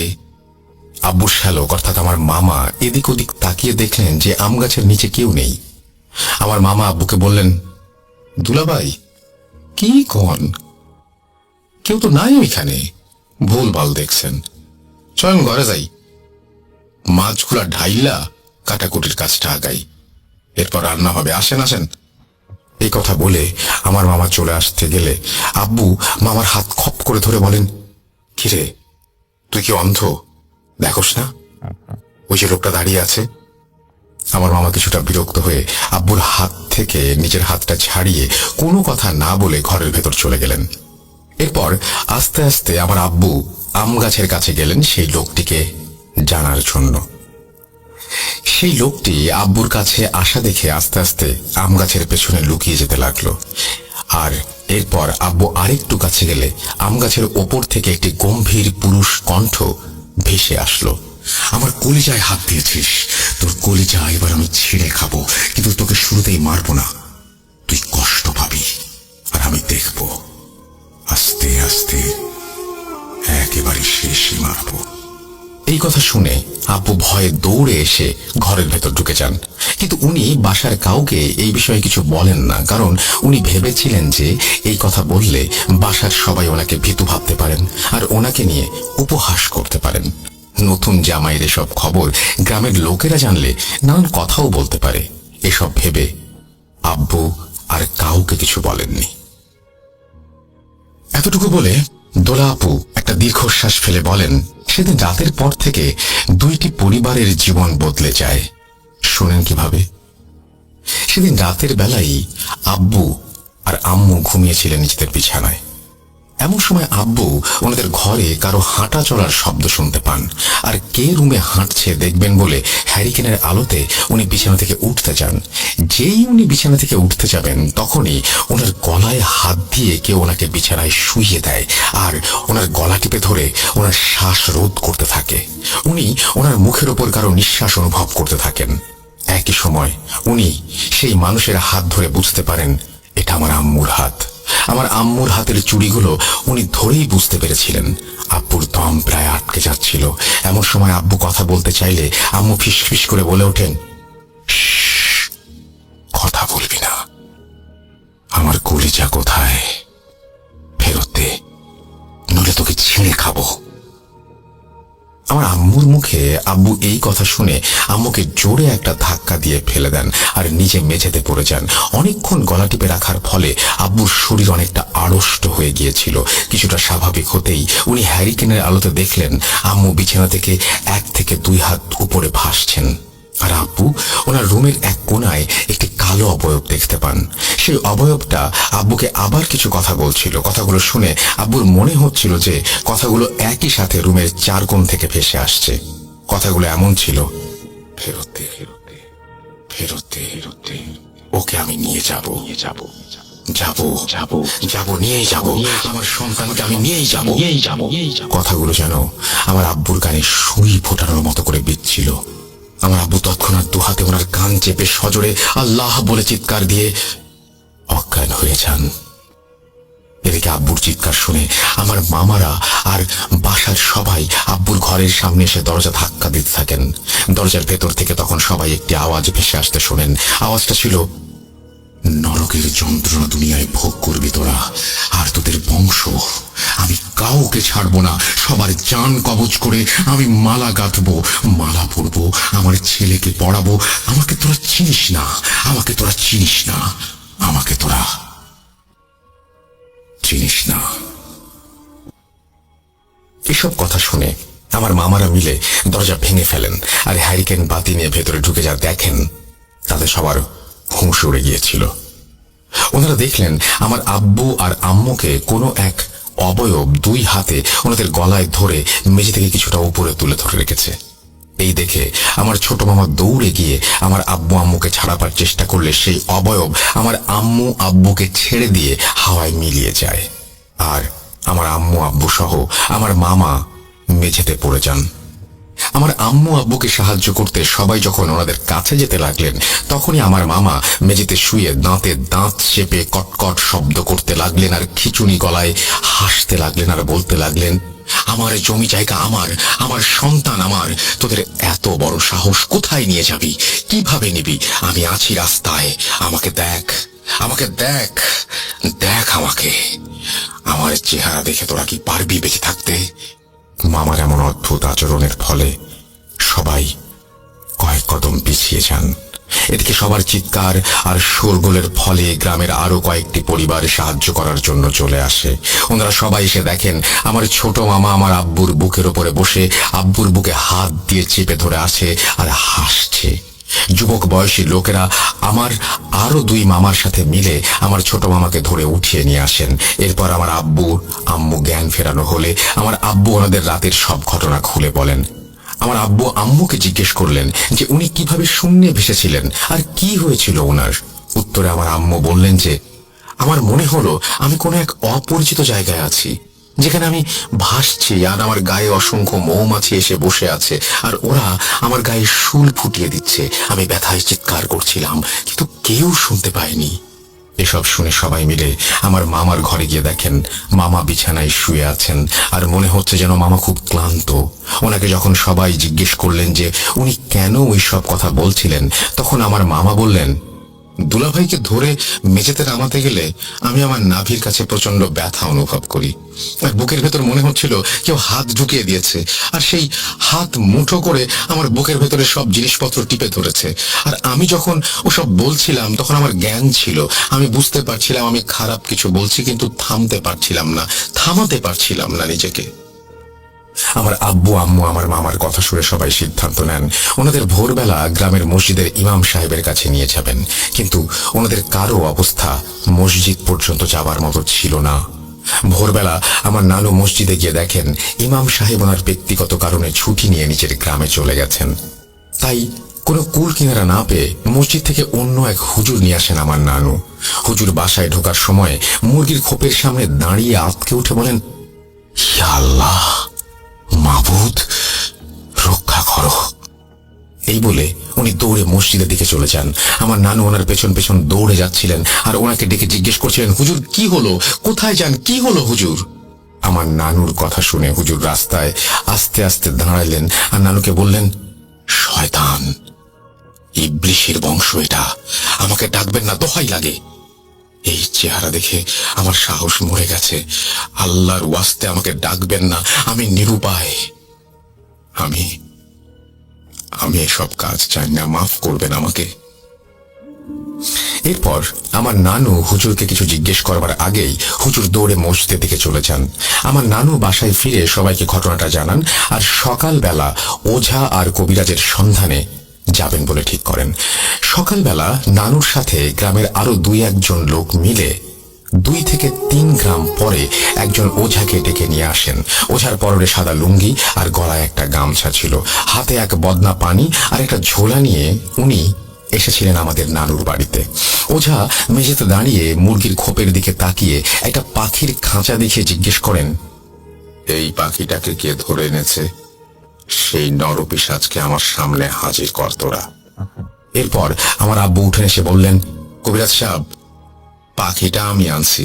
উত্তরে কবিরাজ বললেন, মরতে যখন এত ইচ্ছা তাহলে গলায় দড়ি দে, বিষ খা, পরিবার নিয়ে কেন মরবি? কোথায় পেলে এই পাখি? আমার আব্বু বললেন যে গতকাল বিকেলে মাছ ধরতে গিয়ে পাখিটা পেয়েছিলাম। তখন আমার আম্মু বলে উঠলেন, গতকাল মাছ ধরা শেষ করে আব্বু একটি বন্য পাখি হাতে করে ধরে নিয়ে আসেন। পাখিটা আব্বু কোথায় পেয়েছেন আমার আম্মু ওনাকে এই কথা জিজ্ঞেস করতেই উনি বলেন, আরে রহিমা, মাছ ধরতে গিয়ে দেখি পাশের বড় শিউলি গাছে পাখিটা বসে আছে, দেখে ভালো লাগলো তাই ধরে নিয়ে এলাম। একটা বাঁশের খাঁচার ব্যবস্থা করতে বলো তো, পাখিটা পুষবো। আমার আব্বুর কথা শুনে আমার আম্মু আমার নানুকে একটি খাঁচার ব্যবস্থা করতে বলেছিলেন। এর মাঝে পাখিটিকে মাটির ফ্লোরের উপর রেখে একটি বাঁশের মাচা তার ওপর দিয়ে পাখিটাকে আটকে রাখা হয়। কিছুক্ষণ পর খাঁচা চলে আসলে পাখিটা খাঁচায় রেখে খাঁচাটি মুরগির খোপের কাছে রেখে দেয়া হয়। আম্মুর এই কথা শুনে ওঝা বললেন, এটা জিনের বাচ্চা। এই জিন কোনো ছোটখাটো ঘুরে বেড়ানো জিন না, এই জিন হলো অবাধ্য আর মারাত্মক শক্তিশালী। স্থলজ জমি জমাতে এদের বসবাস। এদের আমাদের বিদ্যায় খবিশ বলে। একবার যাকে ধরে তার পরিবারের শেষ করে যায় এই জিন। ফরাসি শাস্ত্রে এদের নাম ঘুলা। ঘুলারা অকারণে মানুষের ক্ষতি করে না, কিন্তু কেউ এদের ক্ষতি করলে নির্বংশ করে ছেড়ে দেয়। আমি আমার জীবনে ঘুলার মুখোমুখি হই নাই, দেখি কি করতে পারি। এরপর ওঝা নানুদের কিছু জিনিস জোগাড় করতে বলেন। জিনিসগুলো ছিল লেবু, তারকাটা, আজকের জবাই করা গরুর রক্ত লাগানো সাদা কাপড়, আমার আব্বুর চুল, আব্বুর গতকালের পরনের লুঙ্গি, একটি সদ্য পেরে আনা ডাব আর গ্রামের কবরস্থানের পুরনো মাটি। সবকিছু জোগাড় করতে করতে সন্ধ্যার মতো হয়ে গেলে ওঝা সবকিছু সাজিয়ে নিয়ে বসলেন। উনি একটি বৃত্ত এঁকে সেই বৃত্তের ভেতর পাখির খাঁচা সহ রাখলেন আর এরপর একটি বড় বৃত্ত এঁকে নিজে সেটার এক পাশে বসে অপর পাশে আব্বুকে বসিয়ে ধূপবাতি জ্বালিয়ে ধোঁয়া তৈরি করলেন আর কয়েকটা মোমবাতি জ্বালিয়ে চারপাশে রাখলেন। এরপর উনি কিছুক্ষণ মন্ত্র পড়ে খাঁচা থেকে পাখিটাকে বের করে নিজের ঝুলিতে থাকা একটা ছুরি বের করলেন, কিছু পড়লেন আর ছুরিটায় ফুঁ দিলেন। এরপর উনি ছুরিটাকে সাদা কাপড়ে লাগানো গরুর রক্তের ওপর রাখলেন। নানুরানা ডাবটার মাথা কেটে মন্ত্র পড়ে উনি ডাবটা এক পাশে রাখলেন। এরপর আব্বুর গতকালের পুরানো লুঙ্গির এক পাশ কেটে একটা লেবুর সাথে সেটা 7টা পিন বা তারকাটা দিয়ে আটকে দেন। এরপর কিছু মন্ত্র পড়ে পাশে রাখা ছুরিটা তুলে নেন আর খাঁচা থেকে পাখিটাকে বের করে সেই ছুরি দিয়ে জবাই করে ফেলেন আর পাখির গলা থেকে কিছুটা রক্ত সেই ডাবের পানির সাথে মিশিয়ে দেন। পাখিটাকে জবাই করার সাথে সাথে অনেক দূর থেকে একটা আর্তচিৎকার ভেসে আসে সবার কানে। কেউ যেন খুব কষ্ট নিয়ে কাঁদছিল। এই কান্না শুনে সবার এতই কষ্ট হচ্ছিল যে কেউ কেউ ওই কান্না শুনে নিজেরাই কাঁদছিল, যেই জায়গায় সেই জায়গায় উপস্থিত থেকেই। আস্তে আস্তে আশেপাশের গাছপালার উপর ঝড় বয়ে যেতে লাগলো, আর সবাই কান্না জড়ানো গলায় শুনতে পায়, আমার ছেলে, আমার কলিজার টুকরা, ওকে মারলি তোরা, তোদের আমি ছাড়বো না, কসম লাগে একটার জান আমি নিজ হাতে নেব, নিজ হাতে আমি নেবই। আস্তে আস্তে ঝড় থামতে লাগলো। এরপর ওঝা মুচকি হেসে ধূপবাতির ওপর কবরে পোড়ানো মাটি ছিটিয়ে দেন, আর ঝুলি থেকে একটি কাপড়ের পুতুল বের করে সেই পুতুলের মাথায় পাখির রক্ত মিশ্রিত ডাবের পানি লাগিয়ে দেন। লেবু থেকে পিন খুলে আব্বুর লুঙ্গির টুকরা সহ সেই পিনগুলি সেই পুতুলের গায়ে ঢুকিয়ে দেন। এরপর কবিরাজ ধূপবাতির ওপর কিছু ডাবের পানি ফেলে আগুন নিভিয়ে কালো ছাই আর নানু, 3 মামা, আমার আব্বু সহ 7 জনের কপালে লাগিয়ে দেন, আর বলেন, এই জিনিসকে আমি আমার দাস বানিয়ে নিলাম। ও আর তোদের কাছে আসবে না। আমাকে এখানে ডেকে তোরা কি যে ভালো করেছিস তা তোরা জানিস না। আমার কাজ হয়ে গেছে। টাকা পয়সা, কোনো দান দক্ষিণাও আমার লাগবে না। চলি। এই বলে ওঝা চলে যায়। সেদিন রাত থেকে আর কোনো সমস্যা হয় নাই আমার আব্বু আম্মুর। কারোরই কোনো সমস্যা এরপর থেকে আর হয়নি। কি ভাবছেন ঘটনা শেষ? বাকিটা শুনবেন না? ঘটনার মধ্য প্রান্তে আছি আমরা, শুনতে থাকুন। সেদিনের পর প্রায় 5-6 মাস কোনো সমস্যা হয়নি আমাদের পরিবারের সাথে। আব্বু আম্মু কয়েকদিনের মাঝেই দাদু বাড়ি ফিরে আসেন। বাসায় ফিরে আমার নানু বাড়িতে ঘটে যাওয়া ঘটনাগুলো দাদু বাড়িতে জানানো হয়নি। কিছুদিনের মাঝে খবর আসে আমি আম্মুর গর্ভে এসেছি। বাসার সবাই খুশি, কিন্তু এই খুশির ওপর এমন একটা ভাটা পড়তে যাচ্ছিল যা আমাদের পরিবারের জীবন বদলে দিতে যাচ্ছিল। একদিন আমার আব্বু সন্ধ্যেবেলা কাজ শেষ করে বাসায় ফিরে আম্মুকে বললেন, রহিমা, বুকে খুব ব্যথা হইতেছে, মনে হইতেছে কেউ সুই ফুটাইতেছে আমার বুকে, দম আটকায় যাইতেছে। আমার আব্বুর এই কথা শুনে আম্মু ভাবলেন হয়তো সারাদিন কাজ করার ফলে আব্বু একটু অসুস্থ হয়ে গেছেন। তাই আব্বুকে সরিষার তেল মালিশ করে আম্মু আব্বুকে খাবার খেতে বলেন। কিন্তু আমার আব্বু সেদিন আর কিছু না খেয়ে ঘুমাবার জন্য শুয়ে পড়েন। মধ্যরাতে আম্মু আব্বুর মুখ থেকে কিছু আওয়াজ শুনতে পান। ওটা আব্বুর গলার আওয়াজ ছিল না কোনো মতেই বলে আম্মুর ধারণা। আওয়াজগুলি ছিল কিছুটা এমন, আমার শিকার, ওকে আমি নেব, তুই না, আমি আমি। এরপর উনি অন্য মহিলার আওয়াজে বলছিলেন, আপনার প্রতিশোধ আমি নিয়ে নেব, ও আমার। এরপর আমার আব্বু বলছিলেন, তোর এত বড় সাহস, আমার গ্রাস নিতে চাস? এই বলে আব্বু নাকি এক ঝটকায় বিছানা থেকে উঠে পাশে থাকা হ্যারিকেন বাতির কাঁচ দেয়ালে বাড়ি দিয়ে ভাঙলেন, আর হ্যারিকেনের ভেতর থেকে কেরোসিনের তেল নিজের পায়ের ওপর ফেলে হ্যারিকেনের সলতের আগুন নিজের পায়ে লাগিয়ে দেন। এরপর আব্বু হাসতে হাসতে বলেন, দেখ দেখ দেখ, আমার শিকার, তোর সাধ্য নেই আমার শিকার কেড়ে নেয়ার। এসব দেখে আমার আম্মু চিৎকার করতে থাকেন, আর দৌড়ে দরজা খুলে বাড়ির সবাইকে ডেকে আনেন, আর পানি এনে দ্রুত আব্বুর পায়ে ঢেলে আগুন নিভিয়ে দেন। এরপর আব্বু মেঝেতে পড়ে যান আর তীব্র ব্যথায় চিৎকার করতে থাকেন। কখনো নিজের হাত, কখনো নিজের পা, কখনো নিজের মাথায় হাত দিতে থাকেন। মনে হচ্ছিল যেন উনি ওনার হাত, পা আর মাথায় খুব ব্যথা অনুভব করছিলেন। এর কিছুক্ষণ পর আব্বু অজ্ঞান হয়ে যান। এরপর আব্বুর পায়ে হলুদ লাগিয়ে আব্বুকে বিছানায় তুলে অনেক চেষ্টা করে ওনার জ্ঞান ফেরানো হয়। জ্ঞান ফিরতে আব্বু বলেন, ও ফিরে এসেছে, আমাকে নিয়ে যাবে, ওনাদের নিয়ে যাবে, কেউ বাঁচবে না, কেউ না। আব্বুর মুখে সব কথা শুনে আব্বুকে জিজ্ঞাসা করা হলো কি হয়েছে। আব্বু কিছু বলে না। এরপর আমার আম্মু কাঁদতে কাঁদতে সবাইকে নানু বাড়ির ঘটনা খুলে বলেন। ঘটনা শুনে আমার দাদু বাড়ির সবার চোখ কপালে উঠে গিয়েছিল। পরের দিন সকালে আমার দাদু আমার চাচাকে নিয়ে নানু বাড়ি যান আর সব ঘটনা জানেন। এরপর আমার নানু বাড়ির মাধ্যমে আবার সেই ওঝার খোঁজে যান সবাই। আবার 2-3 গ্রাম পাড়ি দিয়ে সেই ওঝার কাছে গেলে ওঝাকে আর খুঁজে পাওয়া যায় না। আশেপাশের মানুষকে জিজ্ঞাসা করলে ওনারা বলেন যে প্রায় 5-6 মাস আগে একদিন সন্ধ্যায় ওঝার ঘর থেকে ওঝার চিৎকার শুনতে পাওয়া যায়, কিন্তু যেহেতু সে একজন ওঝা তাই ভয়ে কেউ তার বাড়িতে যাননি। পরের দিন ওঝার বাড়ির সামনে গেলে দেখা যায় ওঝার লাশ তার বাড়ির উঠোনের সামনে পড়ে আছে। ওঝার গলাটা ছিল কাটা, অর্থাৎ তাকে জবাই করে মারা হয়েছে। এসব শুনে আমার নানু আর দাদুরা চিন্তায় পড়ে যান। ওনারা ভাবতে থাকেন, আল্লাহ, এই কোন সমস্যায় ফেললেন আমাদের, কি করব আমরা এখন? ভাবতে ভাবতে আমার নানু আমার দাদুকে বললেন, বিআই সাহেব, চলেন মসজিদের ইমাম সাহেবের কাছে যাই, উনি কিছু করতে পারেন। এরপর সবাই মিলে পরের দিন ইমাম সাহেবের কাছে যাবেন বলে ঠিক করেন। সেদিন রাতের বেলা আমার দাদু বাড়িতে আব্বুর সাথে আবার কিছু ঘটনা ঘটে। আব্বুর ঘরে সেদিন আমার দাদি আর আমার আম্মু ছিলেন আব্বুর খেয়াল রাখার জন্য। আমার আম্মু আব্বুর পায়ে বাতাস করে দিচ্ছিলেন আর দাদি পাশে বসেছিলেন।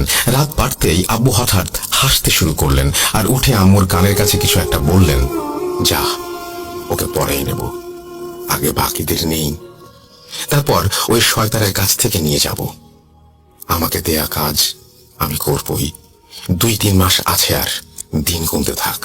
এই কথা বলে আমার আব্বু আমার আম্মুর গালে জোরে একটা চর বসিয়ে দেন। এত জোরে চর মেরেছিলেন আমার আব্বু যে আমার আম্মু ছিটকে বিছানা থেকে নিচে পড়ে যান। আমার দাদি এসব দেখে চিৎকার করতে থাকলে সবাই রুমে এসে দেখে আমার দাদি আর আমার আম্মু অজ্ঞান হয়ে মেঝেতে পড়ে আছে, আর আমার আব্বু বিছানায় বসে নিজের পুড়ে যাওয়া পা থেকে চামড়া খুলে খুলে খাচ্ছে আর হাসছে। এই দৃশ্য দেখে সবাই থমকে গিয়েছিল। সেদিন ধরাধরি করে আমার আম্মু আর দাদিকে রুম থেকে বের করে এনে আব্বুকে রুমের ভেতরে রেখে বাহির থেকে দরজা লাগিয়ে দিয়ে সবাই চলে যান। আম্মু আর দাদি জ্ঞান ফিরলে ওনারা সবাইকে বলেন যে একটু আগে কি ঘটেছিল। আম্মু আর দাদির কথা শুনে সবাই ঘাবড়ে যান, সিদ্ধান্ত নেন আম্মুকে আর আব্বুর সাথে রাখবেন না, কারণ আম্মুর প্রেগন্যান্সিতে আব্বুর সাথে রাখাটা এখন বিপজ্জনক। এরপর সবাই আব্বুর রুমে গিয়ে দেখেন যে আব্বু ঘুমাচ্ছেন। পরদিন সন্ধ্যাবেলা আমার দাদু আর নানু কাঁদতে কাঁদতে মসজিদের হুজুর আর হুজুরের এক বন্ধুকে নিয়ে আমাদের গ্রামে ফেরত আসেন। ওনাদের কান্নার কারণ জানতে চাইলে আমার নানু আমাদের বলেন, গতকাল রাতের বেলা আমরা সবাই ঘুমাচ্ছিলাম, তখন আমার ছোট ছেলের রুম থেকে অমানবিক চিৎকার ভেসে আসে। সবাই ভয়ে ভয়ে ঘুম থেকে ওঠার পর ওর ঘরের সামনে গিয়ে ওকে আওয়াজ দেই, কিন্তু ভেতর থেকে এমন আওয়াজ পাই যে কেউ মনে হয় মরে যাচ্ছে।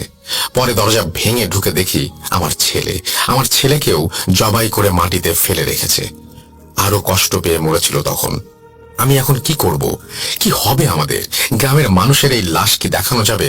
এই জন্য কি সবাই মিলে তাড়াতাড়ি করে আমার ছেলেকে কবরে নামিয়ে আসলাম? পরিবারের ওপরে কি বিপদ শুরু হয়েছে আল্লাহ জানে। এই কথা শুনে আমার আম্মু চিৎকার করে কাঁদতে থাকেন আর আমার মামার নাম ধরে চিৎকার করতে করতে বারবার জ্ঞান হারাচ্ছিলেন। কিন্তু এরপরও আমার নানু আর দাদুর কঠোরভাবে ওনাদের কাজ চালিয়ে যান 2টি পরিবারকে বাঁচাতে। রাতের বেলা হুজুরদের ঘরে বসে আমার আব্বুর মাছ ধরতে যাওয়ার ঘটনা থেকে শুরু করে ওঝার আর গত 2 দিনের সব ঘটনা খুলে বলেন। এরপর হুজুর বলেন, দেখেন, আমি এসব বেশি বুঝি না, আমার বন্ধু আসছে, ও কবিরাজি করে অনেক বছর, ওই কিছু করতে পারে। এরপর হুজুরের বন্ধু সব শুনে বলতে লাগলেন, আপনারা না জেনে না বুঝে কাকে দিয়ে চিকিৎসা করালেন? ওই লোক তো কালো জাদুকর, সে তো আপনাদের উপরে কালো জাদু করেছে। ধূপ বাতি ছাই যেসব পুরুষ মানুষের কপালে লাগিয়েছে তাদের বলি চায় সে। আর ওই জিন খুব শক্তিশালী ছিল, তাই ওর ছেলেকে ওঝা মেরে ফেলে। আর ছেলেকে মারার ছুরির ভয় দেখিয়ে আর পুতুলে লাগানো ছেলের রক্ত দিয়ে ওঝা ওই জিনকে বশ করতে চেয়েছিল, কিন্তু পারছিল না। এদিকে তার 7টা বলি লাগবে কোনো সাধনা পূর্ণ করতে। তাই যেই 7 জনের মাথায় ছাই লাগানো ছিল তাদের বলির ভার অন্য এক জিনের উপরে দেয় সে। কিন্তু তার বলি শুরু হবার আগেই ছেলে হারানো ওই জিন ওঝাকেই মেরে ফেলে। আর এখন অনেক দেরি হয়ে গেছে। আপনাদের জামাইয়ের ওপরে ছেলে হারানো জিন আর ওই বলির দায়িত্ব দেয়া জিন 2 জনের ভর। একজন বলি চায় আর একজন চায় প্রতিশোধ। আমি সবাইকে বাঁচাতে পারবো না। এক জিন তাড়াতে গেলে আর একজন ক্ষতি করবে, কেউ না কেউ ক্ষতি করবেই, এটা একেবারে নিশ্চিত। আমাকে মাফ করেন, আপনারাই বলেন কাকে আমি বাঁচাবো।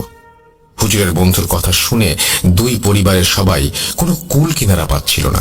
একজনের মৃত্যু হয়েছে ইতোমধ্যে, আরো 6 জনের জীবন এখন মৃত্যু পথে। সেদিন রাতে শোকাবহ দুই পরিবারের কেউ ঘুমোতে পারল না। গভীর রাতে আবার আব্বু হেসে ওঠেন, ঘুমের মাঝখানে বলেন, একটা গেছে, 6টা বাকি, নিয়ে যাব। পরক্ষণে আবার বলে ওঠেন, ওকে আমি নিতে দেব না, তুই ওকে নিতে পারবি না।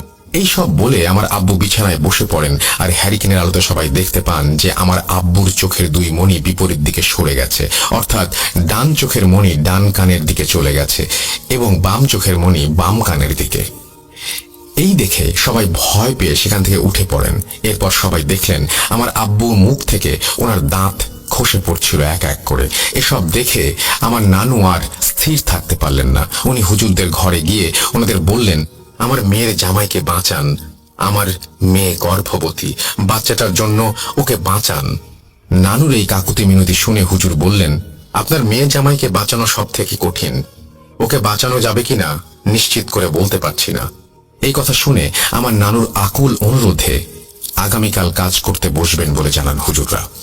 এরপর দিন সন্ধ্যাবেলা হুজুররা আমার আব্বুর ঘরে কাজ করতে বসেন।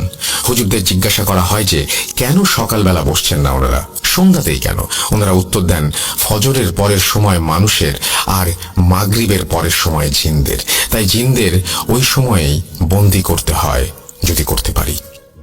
সন্ধ্যাবেলা কাজের আগে হুজুররা কিছু জিনিস জোগাড় করে রাখতে বললেন, যেগুলো ছিল লাল সাদা কালারের 3টা মোমবাতি, আমাদের নানুর বাড়ির সামনের মাটি, আব্বুর মাছ ধরার পুকুর পাড়ের সামনের মাটি, 3 কিলোমিটারের মাঝে 3 পুকুরের পানি, কাফনের কাপড়, একটা খাসি, 2টা মোরগ আর একটা বড় আয়না সহ আরো কিছু জিনিস।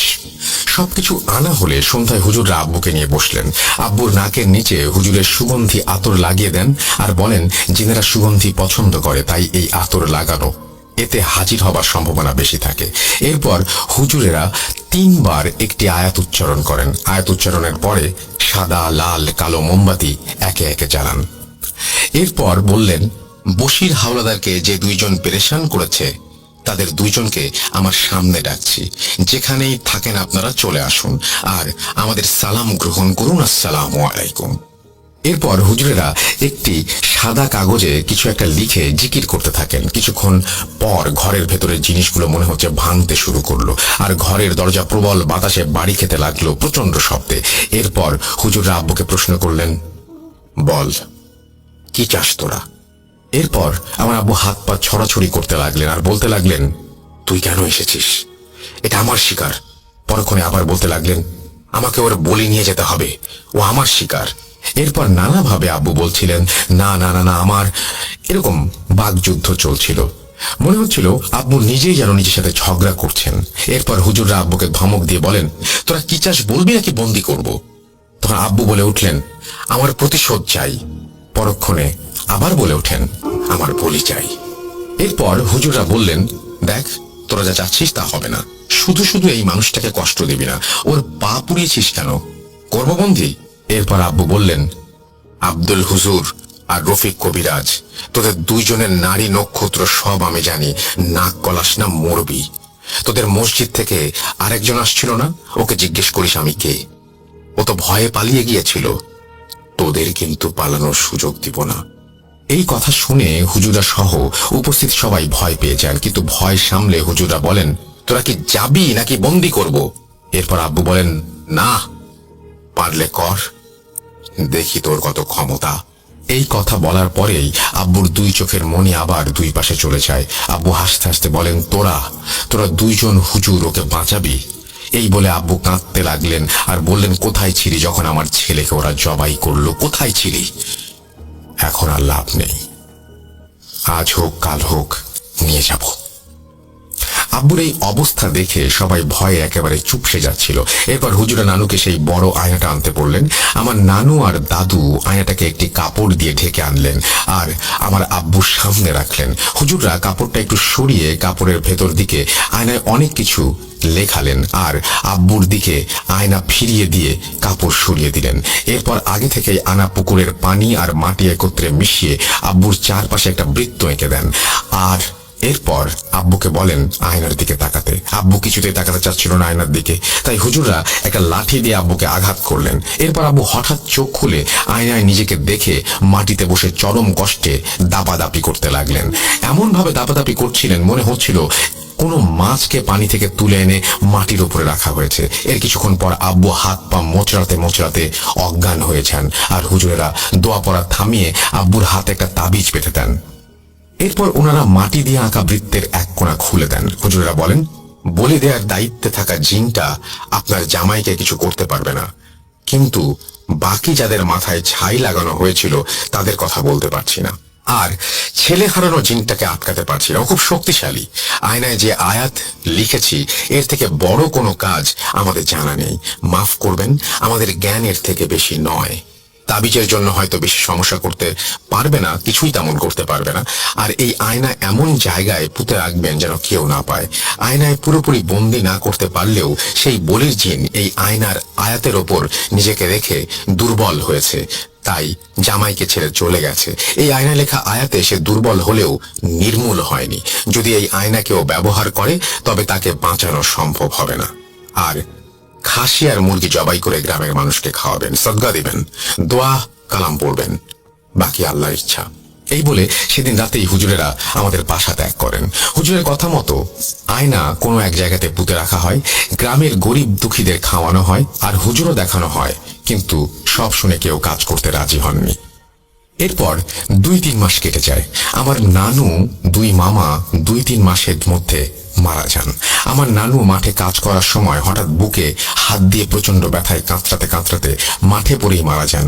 আর আমার এক মামা পুকুরে গোসল করতে নেমে আর ফিরে আসেনি, ওনার লাশ আজও খুঁজে পাওয়া যায়নি। আমার আরেক মামা বাসার ছাদের ছন মেরামত করতে গিয়ে অসাবধানতায় উঠোনে রাখা বটির ওপর পড়ে মারা যান। আর বাকি দুজনও কোনো না কোনো কারণে মারা যায়, কেউ অসুখে হয়ে তো কেউ অ্যাক্সিডেন্টে। এভাবে আমার নানুর বাড়ি থেকে 6-6টি প্রাণ হারিয়ে যায় কালো ছায়ার গ্রাসে। আর আমার জন্মের আগেই আমার আব্বুর পায়ের পোড়া অংশ থেকে পচন ধরে আব্বুও মারা যান। আমার আব্বু মারা যাবার আগে ওনার সব দাঁত উঠে গিয়েছিল, চুল উঠে গিয়েছিল, চোখ নষ্ট হয়ে গিয়েছিল, আর ওনার কান দিয়ে পোকা বের হতো হরেক রকমের। এরপর আমার আম্মু আমাকে নিয়ে শহরে আমার আম্মুর চাচাতো ভাইয়ের বাসায় চলে আসেন। সেখান থেকে আমার পড়াশোনা আর যাবতীয় সবকিছু হয়। আমার আম্মু নেই আজ 11 মাস। আমার আম্মুর ইচ্ছা ছিল আমার বিয়ে দেখে যাবার, তাই আম্মু আমাকে যখন বিয়ের কথা বলেছিলেন আমি আর মানা করতে পারিনি। আমি যখন ইউনিভার্সিটিতে পড়ি তখন আম্মু আমাকে এই সব ঘটনা বলেছিলেন। আমার আম্মুকে আমি সবসময় ভয়েই জীবন কাটাতে দেখেছি। ঘুমের মাঝে চিৎকার দিয়ে উঠতেন, বাচ্চাদের মতো কাঁদতেন, খুব কষ্ট পেতেন। কেন পাবেন না? কম তো দেখেননি জীবনে। আল্লাহ এমন কঠিন পরীক্ষা যেন আর কাউকে না দেন। এই এক ঘটনার ফলে বাবার আদর কি হয় আর কেমন হয় তা আমি বুঝতে পারিনি। বাবাকে কোনোদিন চোখে দেখতেও পাইনি আমি। কষ্ট লাগে এসব ভাবতে। হ্যালো রাসেল ভাই, আসসালামু আলাইকুম। আমি সৌদি আরব থেকে বলছি। আমি সোহেল। আমি পেশায় একজন ড্রাইভার।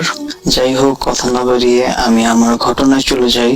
আমি যেহেতু পেশায় একজন ড্রাইভার, আমরা সবসময়, আমি মক্কাতে থাকি, আমরা সবসময় আপনার রাতে ট্রিপ মারি। তেমনি একদিন রাতে একটা ট্রিপ পাই যে মক্কা থেকে আমাকে মদিনা যেতে হবে। আমি প্যাসেঞ্জারকে যখন তাদের হোটেল থেকে পিক করতে যাই তখন প্যাসেঞ্জার ছিল একজন মহিলা, একজন পুরুষ আর একটা মেয়ে। তারপর তাদেরকে নিয়ে আমি আনুমানিক রাত 10টা বাজে আমি তাদের হোটেলের নিচে তাদের জন্য ওয়েট করি। তারা আসে, আসার পর আমি 1 ঘন্টা পরেই গাড়ি স্টার্ট করি।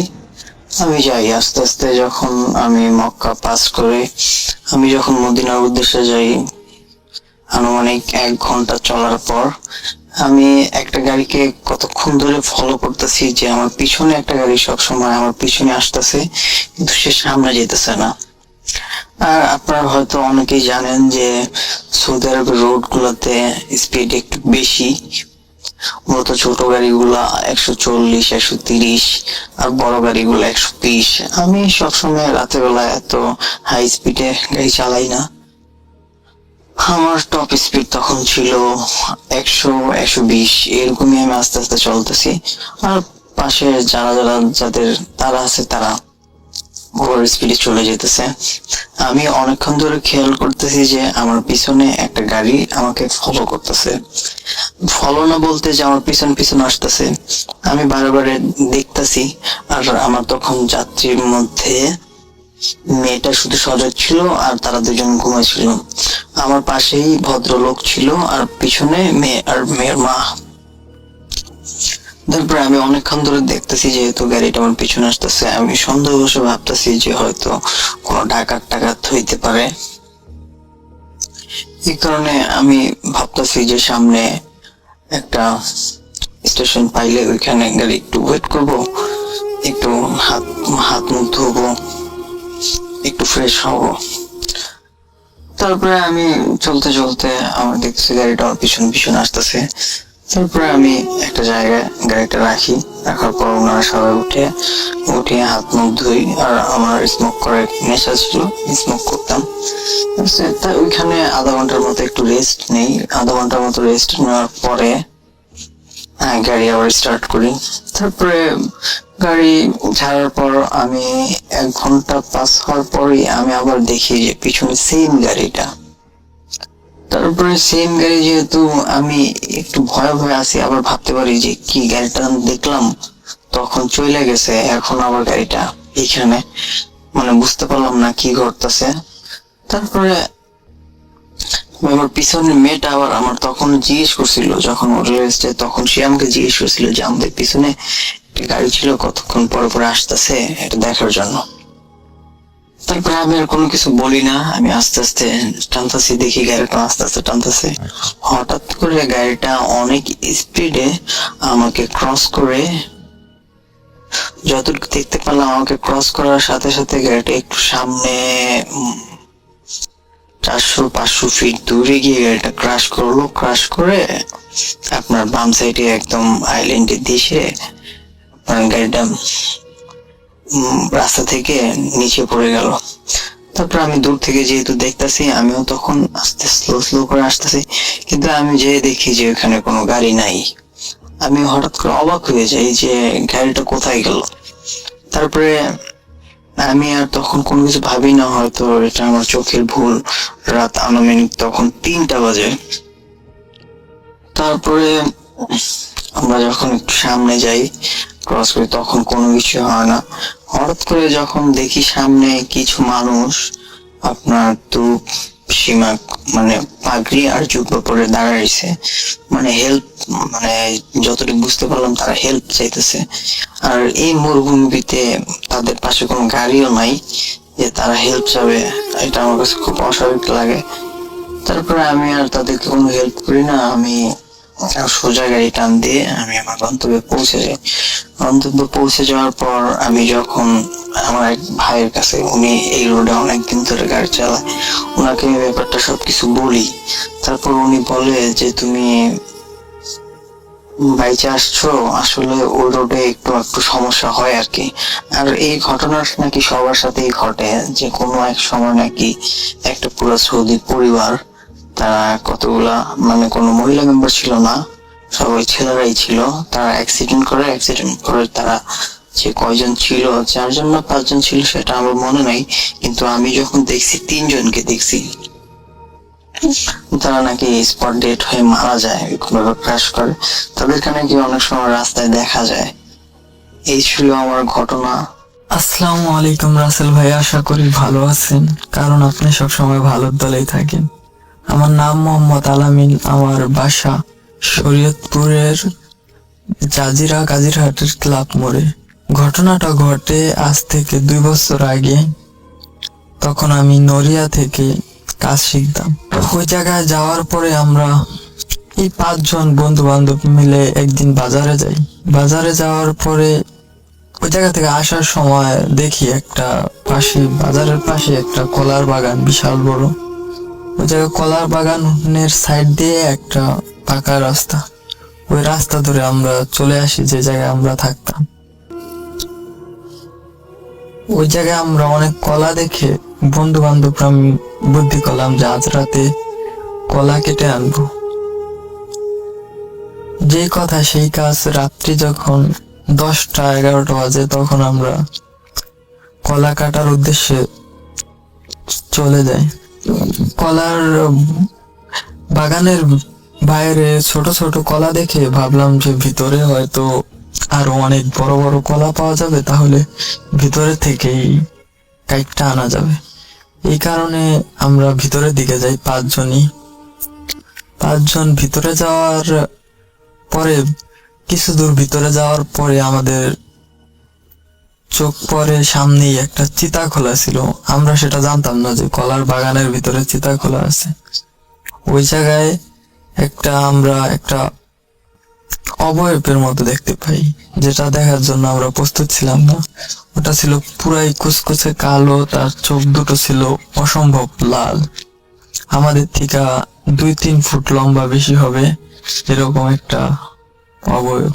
এটা দেখে আমরা 5 জনই খুব ভয় পেয়ে যাই, দৌড়ে পালানোর চেষ্টা করি। ওরা পালাতে সক্ষম হলেও ওরা 4 জনে ছুটে একদিকে, আমি ছুটি একা অন্যদিকে। এটাই আমার ছিল সবচেয়ে বড় ভুল। ছুটতে ছুটতে হঠাৎ দেখি যে একটু সামনে রাস্তা দেখা যায়, রাস্তার আলো এসে পড়ছে। আর একটু গেলেই রাস্তা থেকে বের হয়ে যাবে। হঠাৎ দেখি আমার সামনে সেই কালো অবয়বটা। আমি দেখে একদম ধীর হয়ে দাঁড়িয়ে গেলাম। আমার ভয়ে হাত পা কাঁপছে যে কি করব, আর আমার কি করা উচিত কিছুই মনে পড়ছিল না। কোনো দোয়া পড়তে পারছি না, কোনো কিছুই মনে নেই। ওটা দেখে জাস্ট অবাক হয়ে তাকিয়ে আছি ওটার দিকে। হঠাৎ দেখি ওই অবয়বটা আমার দিকে আগাচ্ছে, আমি একটু একটু করে পিছাচ্ছি। হঠাৎ অবয়বটা আমার হাত ধরে আমাকে টেনে নিয়ে যেতে থাকে। টেনে নিয়ে যাওয়ার এক পর্যায়ে আমি অজ্ঞান হয়ে পড়ে যাই। আমার জ্ঞান ফিরে একটা, মনে করেন যে বিশাল একটা শব্দে, ধূপধাপ ধূপধাপ শব্দে জ্ঞান ফিরে দেখি যে ওই জায়গায় একটা অবয়ব ছিল না, অসংখ্য অবয়ব। আর আমি একটা কাঠের চিতা সাজানো, সেই চিতার উপরে আমাকে শুয়ে ওরা চারোধারে দাঁড়িয়ে আছে, একদম ভয়ঙ্কর, চোখ দুটো লাল, এরকম অবয়বগুলো। আমি ওটা দেখে আল্লাহর নাম স্মরণ করতে থাকি। হঠাৎ এক পর্যায়ে আমি শক্তি পাই কিছুটা, উঠে এক দৌড় দিই ওই জায়গা থেকে। ওরাও আমার পিছু ধাওয়া করতে থাকে। আমি প্রচন্ড ভয়ে একদম দৌড়াইতেই থাকি। হঠাৎ আমাকে আবার ধরে ফেলে, আমার পা ধরে টেনে নিয়ে যেতে থাকে আবার চিতার দিকে। আমি কি করব কিছু বলতে পারি না। হঠাৎ দেখি ওরকম সাদা একটি অবয়ব এসে আমার হাত ধরে। হাত ধরার সাথে সাথে আমি থেমে যাই, আমাকে টেনে নিতে পারে না। আর ওই কালো 5-6টা অবয়বের সাথে ওই সাদা অবয়বটার তুমুল ধস্তাধস্তি শুরু হয়ে যায়।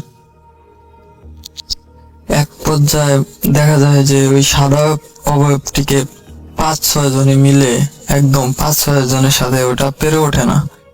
সে কাঁদো কাঁদো কণ্ঠে আমাকে বলে, পালিয়ে যাও, এখান থেকে পালিয়ে যাও। আমিও প্রাণপণে ছুটতে থাকি। এক পর্যায়ে আমি ওই জায়গা থেকে পালিয়ে যেতে সক্ষম হই। পালিয়ে ওই দৌড়ে দৌড়ে একদম যেই জায়গায় আমরা থাকতাম ওই বাসার সামনে এসে অজ্ঞান হয়ে পড়ে যায়। একটা চিৎকার দিয়ে বাসার ভিতরের ওই বন্ধু বান্ধবরা আমাকে খুঁজতে ওই সময় ওই বাগানে গিয়েছিল, বাগানে কাউরে দেখতে পায় নাই। তারপর বাড়ির সামনে এসে দেখে যে আমি ওইখানে পড়ে আছি। পরে ওরা আমাকে ভিতরে নিয়ে যায়। পরের দিন আমার প্রচুর জ্বর আসে, আমাকে একটি কবিরাজের কাছে নিয়ে যাওয়া হয়। কবিরাজ বলে যে ওই যারা চিতাখোলার ভিতরে যাদের দেখেছি তারা নাকি একদম হিন্দু জিন, যারা সবসময় মানুষকে ক্ষতি করে এরকম। পরে বললো যে ওই সাদা যেই অবয়বটা দেখেছি ওটা একটা ভালো জিন, ওটা নাকি আরো অনেক আগে, প্রায় 12 বছর আগে আমার নানির সাথে থাকতো 7টা জিন, তার ভিতরে একজন ছিল। নানি তো মারা গেছে আরো আগে, ওই জিনটা নাকি আমাকে সেভ করেছে। আর ওই 6-7টা অবয়বের সাথে ও পেরে ওঠে নাই, তাই আমাকে চলে যেতে বলছে ওখান থেকে, ওই ধস্তাধস্তির ভিতরে। এই ছিল আমার ঘটনা। আল্লাহ হাফেজ। ভালো লাগলে প্লে করবেন। হ্যালো, আসসালামু আলাইকুম লিসেনার্স, আমার নাম রাকিবুল হাসান রাকিব। আজ আমি যে গল্পটি আপনাদের সাথে শেয়ার করব সেটি সাজেকের একটি ঝর্ণার ঘটনা। ঘটনাটি আমার এক বন্ধুর সাথে ঘটেছে 2017 সাল ডিসেম্বর মাস। কিছু বন্ধু নিয়ে ঘুরতে যায় ফাহিম সাজেকে। সারাদিন মেঘ, পাহাড়, খাওয়া দাওয়া করতে করতে বিকেল হয়ে যায়। সবাই সারা রাত জার্নি করেছে এবং সারাদিন ঘোরাঘুরি করার পর অনেক ক্লান্ত। সেই সময় হুট করে ফাহিমের মাথায় ভূত চেপে বসে যে সে ঝর্ণা দেখতে যাবে। তবে তার কথায় কেউ রাজি হয়নি। তার কিছুক্ষণ পর আরেক বন্ধু মিরাজ সে রাজি হয়ে যায়। সে বলে যে হ্যাঁ, আমিও তোমার সাথে ঝর্ণা দেখতে যাবো, চলো। তবে স্থানীয় লোকজন এবং ওরা যে হোটেলে উঠেছিল সেই ম্যানেজার ওদেরকে নিষেধ করে যে যেহেতু বিকেল প্রায় ঘনিয়ে এসেছে, আপনাদের ওই জায়গাটাতে এখন না যাওয়াই ভালো, কারণ যেতে যেতে সন্ধ্যা হয়ে যাবে, ওই জায়গাটা খুব একটা ভালো না। বাট ওরা আসলে নাসুর বান্দা রাসেল ভাই, যে কোনো কথা শোনে না। ওরা বলে যে না, আমরা আসলে ঘুরতে যাবোই, যে আমরা ঝর্ণা দেখবই। আর যেহেতু পরদিন সকালে ওরা ঢাকা চলে যাবে, তো আসলে কবে আবার আসবে না আসবে এটা ভেবে ওরা বলে যে আমরা দুজন যাবই। তো যে ভাবা সেই কাজ রাসেল ভাই, ওরা যাওয়ার জন্য প্রস্তুতি নেয়। তো এখানে রাসেল ভাই আরেকটা ব্যাপার হচ্ছে যে ওদের ওরা যে হোটেলে উঠেছিল, ওই হোটেলের ম্যানেজার ওদেরকে বলে যে আপনারা যখন ওই ঝর্ণার কাছাকাছি যাবেন তার কিছুক্ষণ আগে দেখবেন যে একটা ছোট কুঠির রুম আছে, ওখানে রহিম নামে একটা লোক আছে। তো ওই লোকটার সাথে আপনারা আসলে কথা বলবেন, আপনারা কিছু টাকা দেবেন, টাকা দিলে আপনাদেরকে হচ্ছে উনি ঝর্ণার ওখানে নিয়ে যাবে, আপনাদেরকে দেখায় নিয়ে আসবে, বাট আপনারা একা ওই জায়গায় যাই না।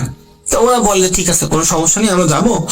এখন রাসেল ভাই ওরা যখন যাওয়া শুরু করে, আসলে ওরা বুঝতে পারেনি যে শহর বা গ্রামের 4-5 কিলো রাস্তা আর পাহাড়ি এলাকার 4-5 কিলো রাস্তার মধ্যে অনেক তফাৎ।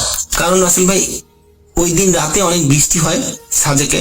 বৃষ্টি হওয়ার জন্য যেহেতু পাহাড়ি রাস্তা অনেক পিচ্ছিল হয়ে যায় এবং ওদেরকে অনেক সাবধানতার সাথে ধীর গতিতে আস্তে আস্তে ঝর্ণার কাছে যেতে হয়। ওদেরকে অনেক সাবধানতার সাথে নামতে হয়, কারণ ওরা চাইলেও অনেক দ্রুত গতিতে যেতে পারছিল না। তো রাসেল ভাই ওদের মোটামুটি অনেক সময় লাগে। ওরা যখন ঝর্ণার কাছাকাছি চলে আসে তখন ওই একটা কুটির বাসা দেখতে পায়। তো ওই লোকটার নাম ধরে অনেক ডাকাডাকি করে, বাট ওই লোকটা কোনো সারা শব্দ দেয় না। তো ওরা ভাবে যে আসলে উনি মনে হয় নেই বা কোথাও গিয়েছে, তো আমরা হচ্ছে নিজেরাই যাই। আর তো ওরা যখন রাসেল ভাই ঝর্ণার কাছাকাছি চলে আসে তখন দেখে যে আসলে অনেকটা অন্ধকার হয়ে গিয়েছে, অনেকটা সন্ধ্যার মতো হয়ে গিয়েছে অলরেডি। তো ওরা আরেকটা জিনিস রাসেল ভাই, ওরা আসলে এই জন্য ভাবে যে যেহেতু সন্ধ্যা হয়ে গিয়েছে, তাহলে আমরা একটা কাজ করি, সময় অনেক কম, আমরা তাড়াতাড়ি কিছু ছবি আর হচ্ছে আমরা ভিডিও করি। তো রাসেল ভাই ঘটনা শুরু এখানেই। ঝর্ণার চারপাশে কেউ নেই, তবে ওদের মনে হচ্ছে যে ওদের চারপাশে অনেক লোকজন আছে। একসময় ওরা লক্ষ্য করে কালো কিছু বিড়াল, চোখগুলো উজ্জ্বল লাল বর্ণ, ধেয়ে আসছে তাদের দিকে। আর অসংখ্য বাজ পাখি ওদের মাথার উপর দিয়ে রাসেল ভাই অসংখ্য বাজ পাখি উড়াউড়ি করতেছে। দুই বন্ধু কি করবে বুঝতে না পারার আগেই ভয়ঙ্কর এক ঘটনা ওদের সাথে রাসেল ভাই ঘটে যায়। সেটা হচ্ছে যে ওরা দেখে যে একটা দেখা যাচ্ছে যে আপনার যে ঝর্ণার পানি পড়তেছে ওই জায়গায় একটা কালো একটা অবয়ব, প্রায় 10 ফুটের মতো হবে, যে অনেক কালো রাসেল ভাই, একদম একটু ভয়ঙ্কর টাইপের, ওদের দিকে তীক্ষ্ণ দৃষ্টিতে তাকিয়ে আছে। ওরা রাসেল ভাই এটা দেখে একটু ভয় পায়। ভয় পাওয়ার পর রাসেল ভাই ওরা হচ্ছে ভাবতেছে যে ওখান থেকে ওরা মুভ করবে, ওরা ওখানে থাকবে না। তো ওরা যখন ওখান থেকে মুভ করার প্রস্তুতি নেয়, ওই সময় রাসেল ভাই আরো একটা ঘটনা ঘটে। সেই ঘটনা ঘটে ওরা দেখে যে ওদের সামনে কিছুক্ষণ আগে কিন্তু রাসেল ভাই কিছুই ছিল না, একদম সবকিছু নর্মাল ছিল। বাট ওরা দেখে যে একটা লাশ, একটা ডেড বডি ওদের সামনে পড়ে আছে। এবং আসলে ডেড বডিটা কেমন, মানে শুধুমাত্র মানে পানিতে ভাসমান, শুধুমাত্র মুখটা দেখা যাচ্ছে যে এরকম একজনকে পড়ে আছে। তো এটা দেখে আসলে ফাহিম অনেক ভয় পেয়ে যায়। ও আসলে রাসেল ভাই ওখানেই সেন্সলেস হয়ে পড়ে যায়। তো ও যখন ওখানে সেন্সলেস হয়ে পড়ে যায় তখন আসলে মিরাজ মানে আরো ঘাবড়িয়ে যায় যে আসলে ও কি করবে বুঝতেছিল না। প্লাস ও দেখে যে আসলে ওর যে বন্ধু ফাহিম, ওর হচ্ছে মানে ও যে সেন্সলেস হয়ে পড়ে গেছে, ওর দেহটা একটু উপরে উঠানো, ভাসমান ভাবে একটু উপরে উঠানো। মানে ও এটা দেখে রাসেল ভাই আরো অনেক ভয় পেয়ে যায়। এবং কিছুক্ষণ পর ও আরো যেটা দেখে যে মানে ও অনুভব করতেছে যে ওর আশেপাশে অনেক লোক, মানে কেউ চিৎকার করতেছে, কেউ কান্নাকাটি করতেছে, কেউ বিভিন্ন ধরনের কথা বলতেছে, বাট ও কাউকে দেখতে পারতেছে না। বাট ও বুঝতে পারতেছে যে ওর চারপাশে অনেক ধরনের লোকজনের কথাবার্তা চলতেছে। এবং ওরা যে কালো অবয়বটা দেখেছিল, ও দেখে যে ওই ঠিক অবয়বটাই ও একদম কাছে চলে এসেছে এবং খুব বিশ্রী ভাবে হাসতেছে তার দিকে তাকিয়ে। তো এটা দেখার সাথে সাথেই ও আসলে মিরাজুর রাসেল ভাই ওখানে সেন্সলেস হয়ে পড়ে যায়। তো যেহেতু অনেক রাত হয়ে গিয়েছে এবং আসলে ওদের দুজনের কারো কোনো খবর নেই, পরবর্তীতে ওদের হোটেল থেকে লোক এসে ওদেরকে খোঁজাখুঁজি করে। তো ওদের দুজনকে অজ্ঞান অবস্থায় হচ্ছে ওই ঝর্ণাতে পায় যে ওরা ওইভাবে পড়েছিল। তো পরদিন হচ্ছে যখন ওদেরকে যখন সুস্থ হয়, ওদের সাথে যখন জিজ্ঞেস করা হয় যে এরকম ব্যাপার, যে আমাদের সাথে ওরা সব খুলে বলে যে আমাদের সাথে এরকম এই কাহিনীগুলো ঘটেছিল, তখন আসলে রাসেল ভাই ওখানকার স্থানীয় লোক বা ম্যানেজার বলে যে আসলে ওই ঝর্ণাটা খুব একটা ভালো না এবং ওই ঝর্ণাতে প্রতি বছরেই কেউ না কেউ মারা যায়। এবং এরকম অনেক লোকেই যে এরকম কোনো একটা খারাপ অবয়ব দেখে বা দেখে যে কারো লাশ হচ্ছে ভেসে বেড়াচ্ছে, বাট এটা আসলে মানে অনেকের সাথে এই ঘটনাটা ঘটে এবং স্থানীয় লোকজন অনেকেই এই ঘটনাটা দেখতে পায়। তো তারপর রাসেল ভাই ওদের আসলে শরীরের অবস্থা খুব একটা ভালো ছিল না, বাট ওরা পরদিন ওরা শরীর অসুস্থ থাকার জন্য ওরা আর ঢাকা ব্যাক করতে পারেনি। তো রাসেল ভাই ওরা 2-1 দিন পর সুস্থ হয়ে যাওয়ার পর তারপর ঢাকা ব্যাক করে।